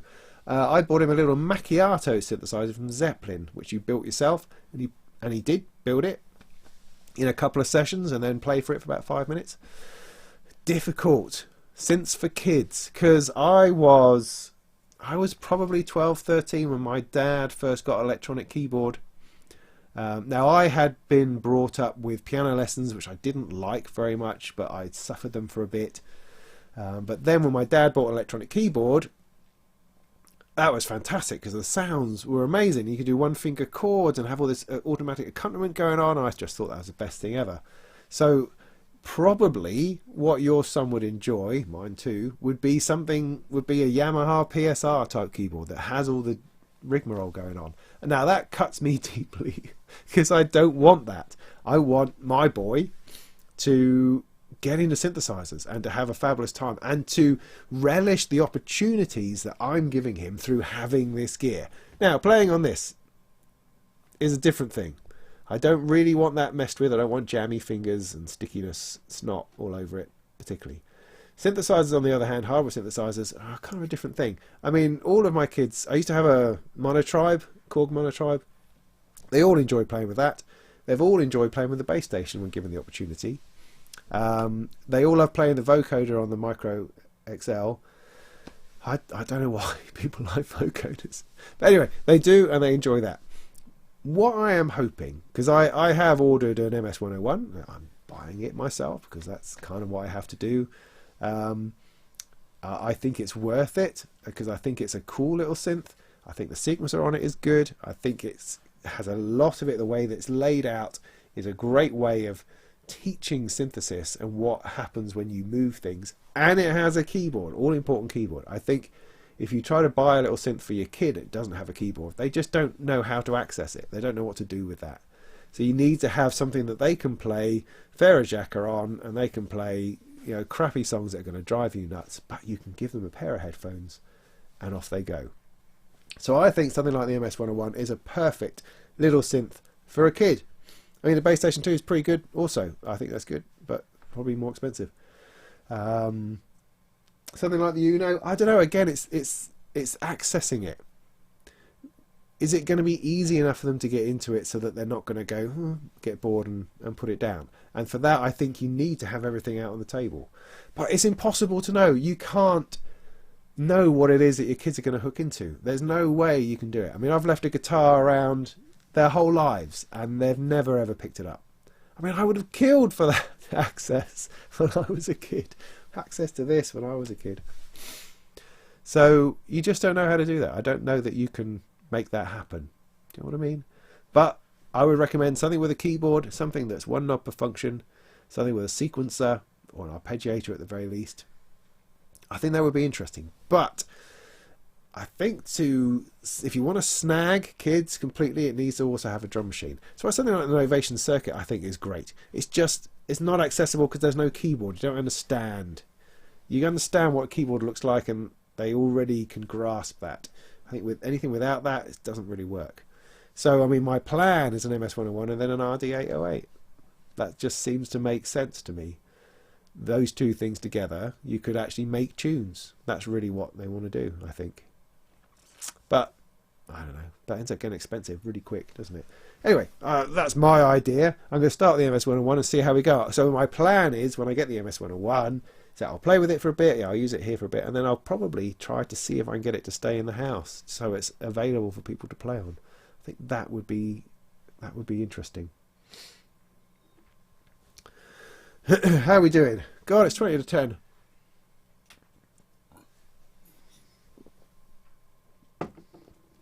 And I haven't stopped yet. So, no. The Data Duo. No.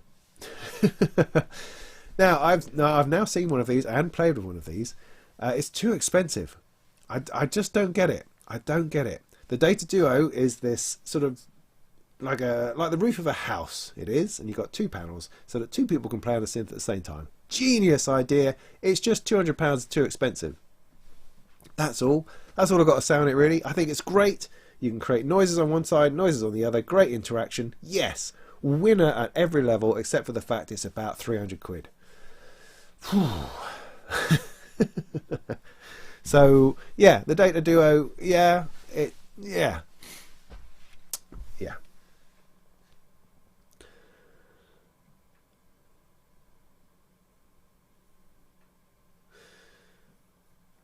Yeah, Arturia and an analog lab keyboard. Yeah, that can work, but it's software. It doesn't have the I don't think it provides the understanding of moving real knobs. I just don't think that it does. And if they're on a computer, they're more likely to then go onto YouTube and watch some nonsense rather than playing on something. So keep it as a separate thing from the computer, I think. Otherwise, I mean, assuming they've got an iPhone, they could just be using apps on the iPhone, you know. Couldn't they? Yeah, guitar next to the synths. Yeah, absolutely. Like all of that. Oh, when I want to create like a mini studio in the house, it's just how likely is that? When you haven't got room for bookcases and chairs and things that are important. You want to take up room with all this sort of stuff. And is it actually going to work next time you play on it? Because, you know, your litless one has turned all the knobs and unplugged all the cables. I don't know. It's a thing, isn't it? It's a thing.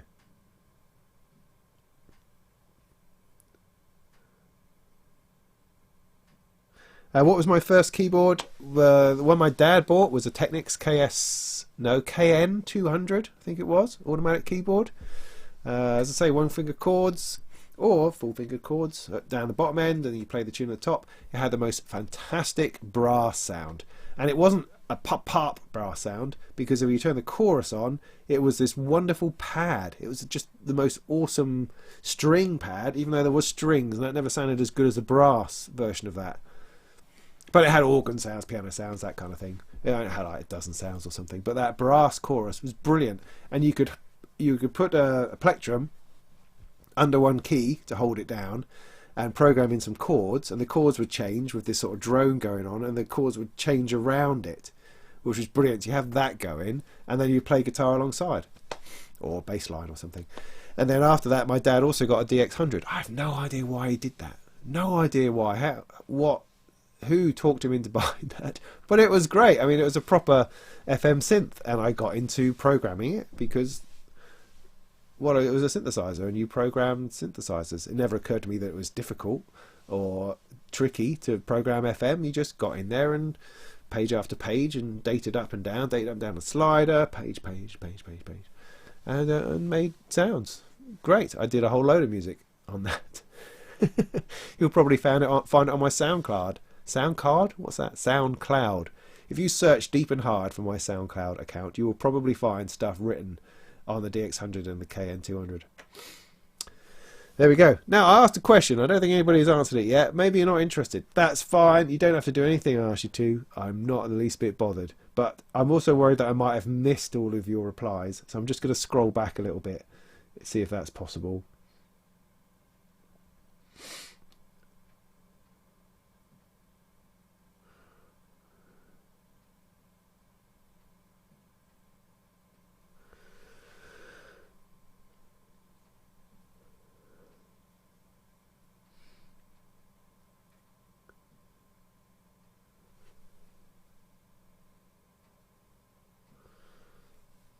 Volca modular, yes, I had to go on one of those. Those tiny wires, they were annoying. God, they were annoying. That, and I had no idea what was going on, what was making the sound, and patching things in. Didn't I? You know, again, it's something which requires a little bit deeper investigation than what I gave it. Just standing there having a quick play on it. But this is one of those things, you know, how you relate to a synthesizer. I stood there with the Prolog or the Minilog, wham, sounds, crazy, move stuff about, fantastic, making sounds, Moog 1, sounds, making sounds. Modal scope, sounds, yeah, sounds, sounds, I don't know, Microfreak, you know, that's the sort of the vibe you get. The Volca modular was similar. I couldn't quite wrap my head around it on the first go. Look, there we go. Someone said Toman looked cool. I was jealous. Yes, and so you should be. It was a great opportunity. fantastic. I'm so pleased and grateful to have gone, and they did us right. Basically, they looked after us. They didn't force us to do anything weird or marketing-y or crazy. I mean, of course, the whole thing is a marketing event. We're not stupid. You know, it's there to promote Thomann, and it's there to promote the brands and their gear and to get people to buy gear. But that's what I guess what I'm doing. I mean, I'm talking about gear because I enjoy gear, and people seem to like me talking about gear, so I talk about gear, and that ultimately helps people buy gear. And when I get feedback, people say, "Oh, that was really helpful. That helped me make a decision on buying something or getting something or not getting something." That lights me up. I go, wow, that's great. I'm so pleased to have helped somebody. That's what this is all about. So, you know, it all helps everybody, you know. But it was a great thing, and they were so lovely and so nice to us, and also the people there were so nice. And I've met some great people who I hope that we'll stay in contact together, and maybe more things will come of it, and maybe there'll be another one next year. Who knows? So yeah, it's been fun, and the videos I've released so far from it have been some of my best performing videos ever. I mean, I did pick the click magnets rather with the Behringer stuff. You know, I'm not an idiot. I knew what I was doing. Did I? No. I just thought they were fun. Everybody else was going to the cool stuff, right? And Behringer was sat there going, "Oh, you've got synthesizers that aren't actually released. These are all, you know, prototypes." Yeah, and I thought, well, those are pretty cool. Let's do something on that, because I'm not going to get a chance to play on those in a shop for any time soon. Let's do that. You know, so that was my thought, really, that I just thought they were cool, and you know, I didn't feel cool enough to talk to the Moog guy or the Electron guy or anybody else, but I thought, you know, maybe I'm on a level with the Behringer people. Maybe that's my kind of thing. I don't know. But they were great, and he was great. He was the guy who who has done all the videos that were around at NAMM. He did all the demos of them. I've forgotten his name now, which is a shame, because he was really helpful and really nice. And so yeah, the Behringer people did a great job. They did a great job over the weekend, and didn't seem to mind being surrounded by all these other people who they potentially have annoyed. You know, and I'm good with that, and I hope that you understood what we tried to say at the end of the video about the three of us and the Pro 1 and the Crave and the MS 101. I think all of us kind of felt similar, that they are producing good product. You can't really fault the product. It's not crap, it's not plasticky, it's decent, good sounding product. You know, if you have an issue with the morality of copying things, which we all do, and all Eurorack is all based on copying old stuff. This is my Jove here is a Jupiter 6 filter. You know, is that the same? Is that different? I don't know. It's difficult. It's one of those questions, and you have to wrestle with that. Personally, I find that I don't always like what Behringer are doing, or necessarily the way they go about things, but also at the same time I really like how they are making this stuff available to lots of people, and how excited people get about the idea of playing with an old synthesizer that they just don't have the opportunity to have. I like that undermining of elitism, the democratization of music. That appeals to me. But I don't like big Chinese factories necessarily. I don't. I can understand how people can see how it may devalue things, but I think on balance that people like Moog have done the right thing, in that they go, sure, okay, we'll just carry on making flipping awesome synths, and they are what they are, and they are the price that they are, and there's a whole load of people who are going to love that, and that's great. That's what you should do. You shouldn't then try to come down to Behringer's level. I don't mean that in a derogatory sense, I just mean that as a price sense, perhaps. I don't think she'd do that. I think I don't see why a manufacturer shouldn't release stuff that's available in the general domain, that's out of copyright, that's out of trademark or whatever. I think that's fine. I don't think that's a problem. You know, there's people who have been releasing clones of the TV303 for decades, you know. But there are always issues and pros and cons, and that's okay. And you make your statement with your wallet, or you vote with your feet, or you talk about it, and we discuss it, and we come up with these things, and we just see how it goes. So my view, I used to be very cynical about it, whereas less so. Since playing on the gear, those preconceptions of saying, oh, well, it's just all a bit crappy Chinese nonsense. No, it's good quality Chinese stuff. That's what it is. And it works. Okay, what was I saying? Andrew, you really enjoyed all the Toman vids. Great. The synth event came across, says Riddler Steel, came across as a very cool idea. Lots of possible collaborations. Yeah. And everything I've seen by far made it like a lot of fun. Great. Content's been fun. Nobody's really done it before. Everyone's jealous. Thought it was great. Creative people getting together. Great. Apparently spiders hate conkers. No, I've heard that. Also, I've covered my house in conkers previously and it made no difference. No difference. And what is it they're supposed to do? They see a conker and go, right, get the missus, we're out of here. We're moving to the next neighbourhood. They've got conkers here. I don't know. I don't know how that works. Excuse me. Is that down to somebody's research that under a conker tree no spiders exist? I don't know. Oh, somebody's suggesting that I'm going to need a big budget to buy the components in the case for the Deco's Dream. Really? Yikes. We're just going to have to see. That's going to be part of it. So I'm going in blind, and when I do my bomb, when I do my building materials, I'll have to look into it and go, oh my goodness, what's that going to be? I don't know. Is it going to be worth it? I don't know. See, that's what makes it interesting. So I'm going to go into the Deckard's Dream thing with no preconceived ideas, with no absolute plan. I'm getting this stuff, so a large chunk of it has been paid for. Great. Now, what happens next? We're going to have to see. We're going to have to see.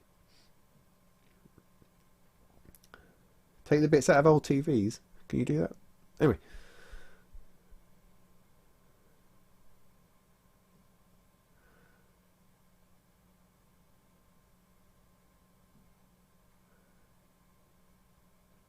There's a whole load of stuff that I missed. Sorry. Oh.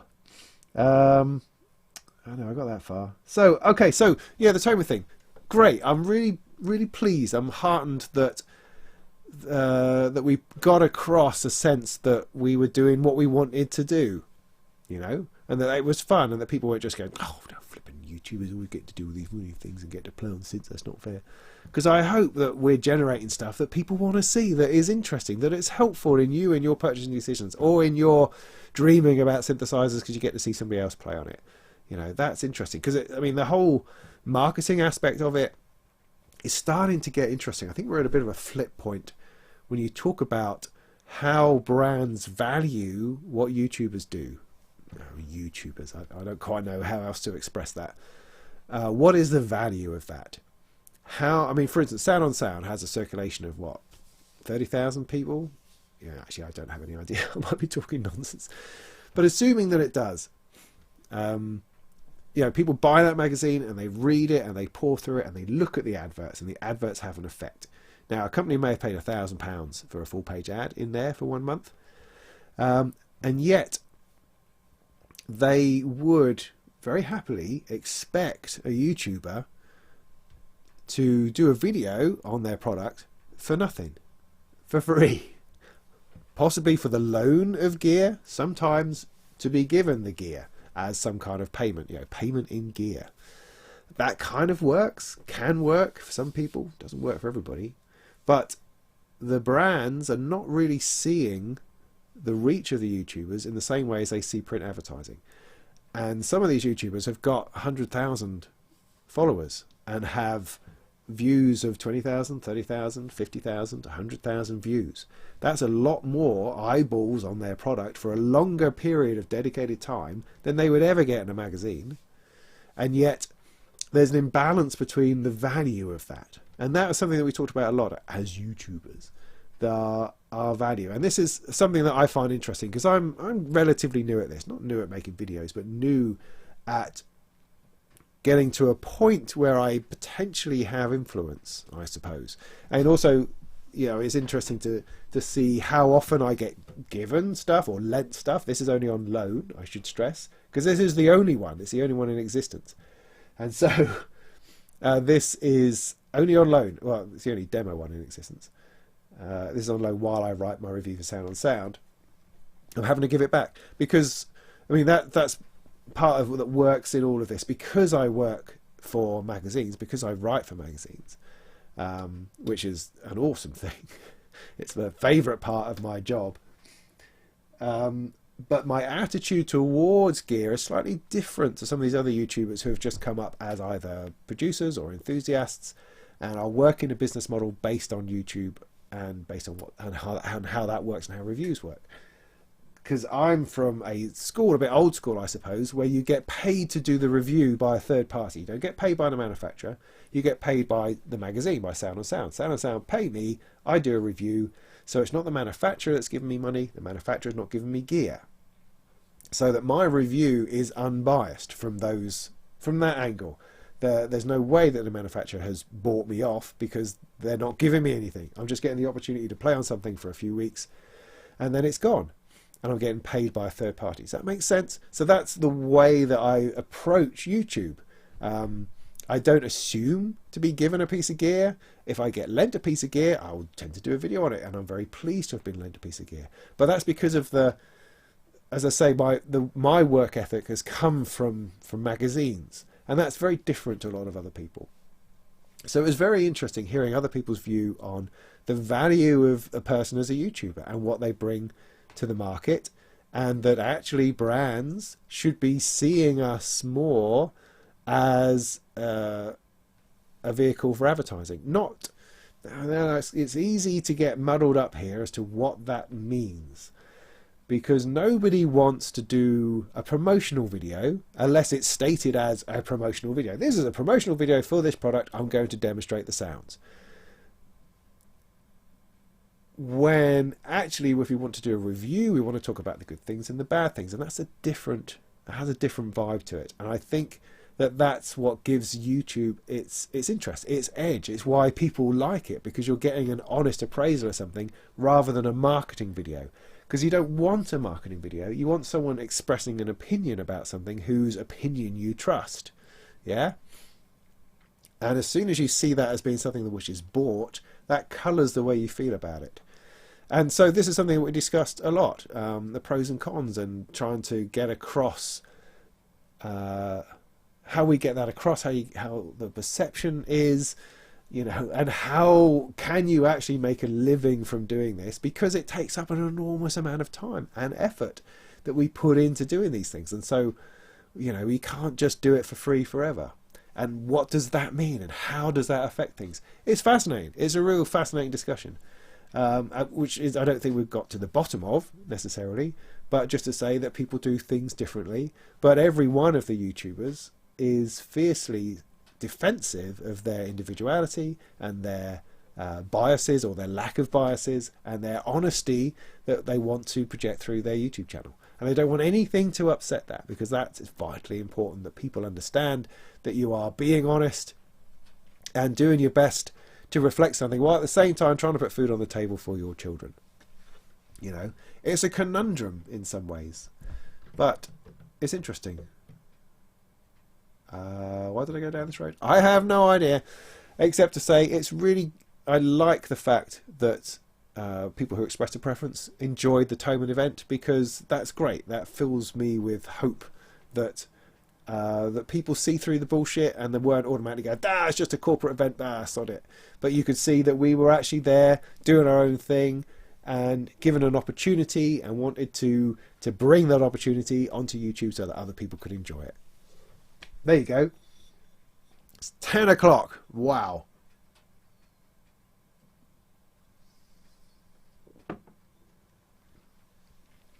Right, I'm going to skip back down to the bottom, finish a couple of things off.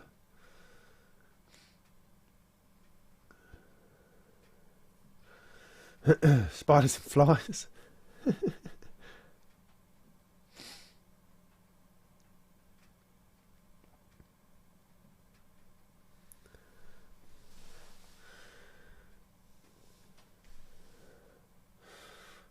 Getting a weird conversation about spiders going on.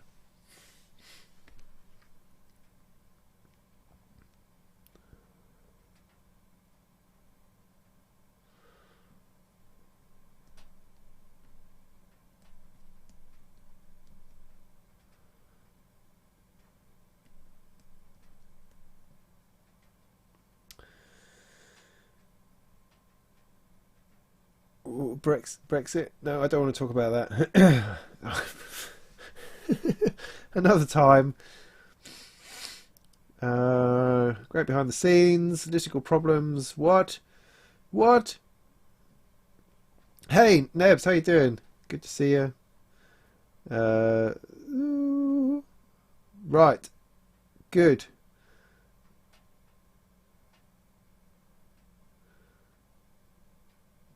Super. Well, it looks like I got to the bottom of the chat. That's fine. That's good. I'd like to thank you all for... Hey! Hey! I'd like to thank you all for coming along for this little chat. That's been great. I've nearly finished my beer. I think time has moved on, and I probably need to get back to the world of living. So thank you so much for coming along. What do I have coming up? Right, so coming up then, let's do a quick roundup then. I have a review of the... I got a review of the Treadstone coming up. I've already filmed it. I just need to edit it. That's coming out very soon. I've got the Black Modulator from America Synths to do a video on. I've got the Uno, of course. I talked about that. This week, really, I'm focusing on the Analog Solutions Impulse Command because I've got to get the review done and get the thing back so that he can take it around to people and show it to people. I've also got to do something on the Surface Dial. Fabulous guy Pablo Martin has produced a new version of the Elephant Surface Dial software, which allows you to take this wonderfully machined piece of equipment and control absolutely anything in your DAW or software synth, whatever you like. I need to do that. I need to do performance videos on the Surface Pro 6. I need to build my sample slicer. I've got a video with Dieter Dofer to come from Thomann, and I've got a video on soft tube parallels to come as well as the Native Instruments one that I'm not allowed to talk about. That'll be along in April. So I've got those things to do. What have I forgotten about? I've got the Descartes Dream, which is not here yet, so I still wait for that to arrive. And there's people that I haven't gotten back to as well from Thomann that I need to, like Arturia, and other bits and pieces to talk about, doing some other bits with them. So who knows what's going to happen with that. So lots of good stuff to come. Lots of good synth stuff, also computer stuff, and yeah, the audio PC thing I'm talking about, building an audio PC. I'm going to do a tutorial series on that. Too much to do, and I want to make some more music and that. So that's coming up. And again, if you're a new subscriber, you're very, very welcome here. Please join in. I'm very happy to answer questions in comments or by any other means. If you want to be my friend on Facebook, then that's fine. That's fine. I'm getting increasingly weird friend requests though from people who have never posted and don't seem to have any other friends and seem to have singled me out. So, you know, if I delete your friend request, by all means ask again if you're actually being genuine, because if it's just a bit weird, I'll ignore it. And then if you just spam me with a load of stuff, I'll just ignore that too. That's all right. I don't mind. I'm open to those sorts of things. Just trying to be relaxed and groovy. So let me play you out with a bit more of this, maybe. I mean, I don't really know what I'm doing, of course, but I'll turn it all up and we'll do a bit of that. So thanks for joining me. Thanks very much. I really do appreciate it. And in the meantime, go make some tunes or something. I can't resist looking at the comments just in case somebody said something intelligent that I should interact with. 1 second. Spiders. Oh god, not spiders again. Thanks. Yeah, good. Thanks everyone. That's awesome. Super Booth, yes. Oh, I mentioned that quickly. I do plan to be there for a day. I haven't worked it out or sorted it out yet. I hope to be there on the Saturday with my boy, with my 12-year-old. I'll take him along because he has a lot of fun and he takes pictures of me playing with synths, which is great. So sadly, I can't be there at all the parties and on the boat, those sort of things. I just can't. I can't take the time away, I'm afraid, because it's during the week. And I've got responsibilities, like I've got a family and kids work and childcare and stuff, so can't do it. But I'm going to try to get there for the day, for the Saturday, so that'll be fun. So if you fancy doing that, jump on the plane with us at Stansted and we'll go along together. That'd be nice. Come and say hello. That's the next thing coming up, I think. Yeah, cool. Right, so yeah, let me see if I can find some tune in here. No, Einstein's no help at this point. Oh, that's not this, because I turned that down.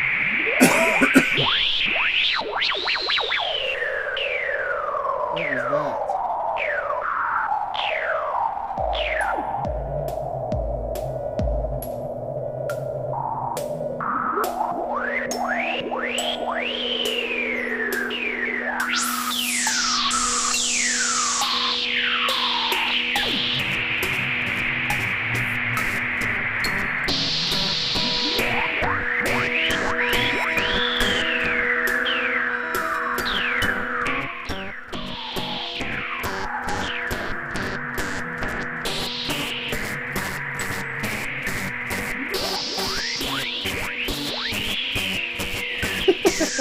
That's terrible.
magpie! Where have you been?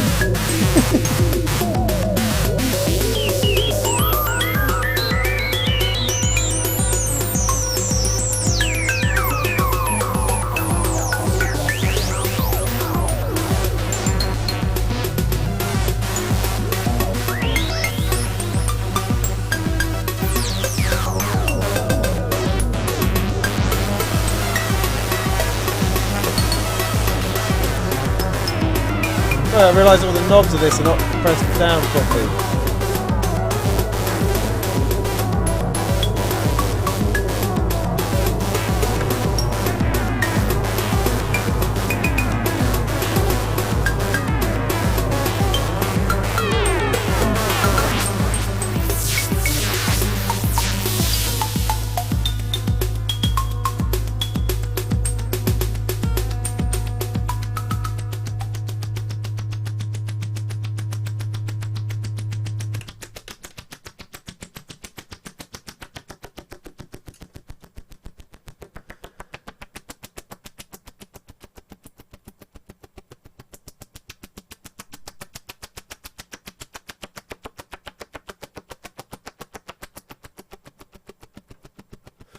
Great, so yeah, there you go. Sorry, I went on a bit.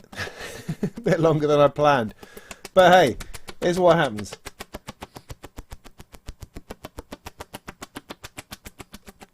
But yeah, interesting machine this. Very interesting. Very interesting. Yes, read my review all about it in the July edition of Sound on Sound, I imagine. So, good. Thank you. Thank you so much for watching, and do take care of yourselves, and I'll try to find the off button. And I'll see you soon.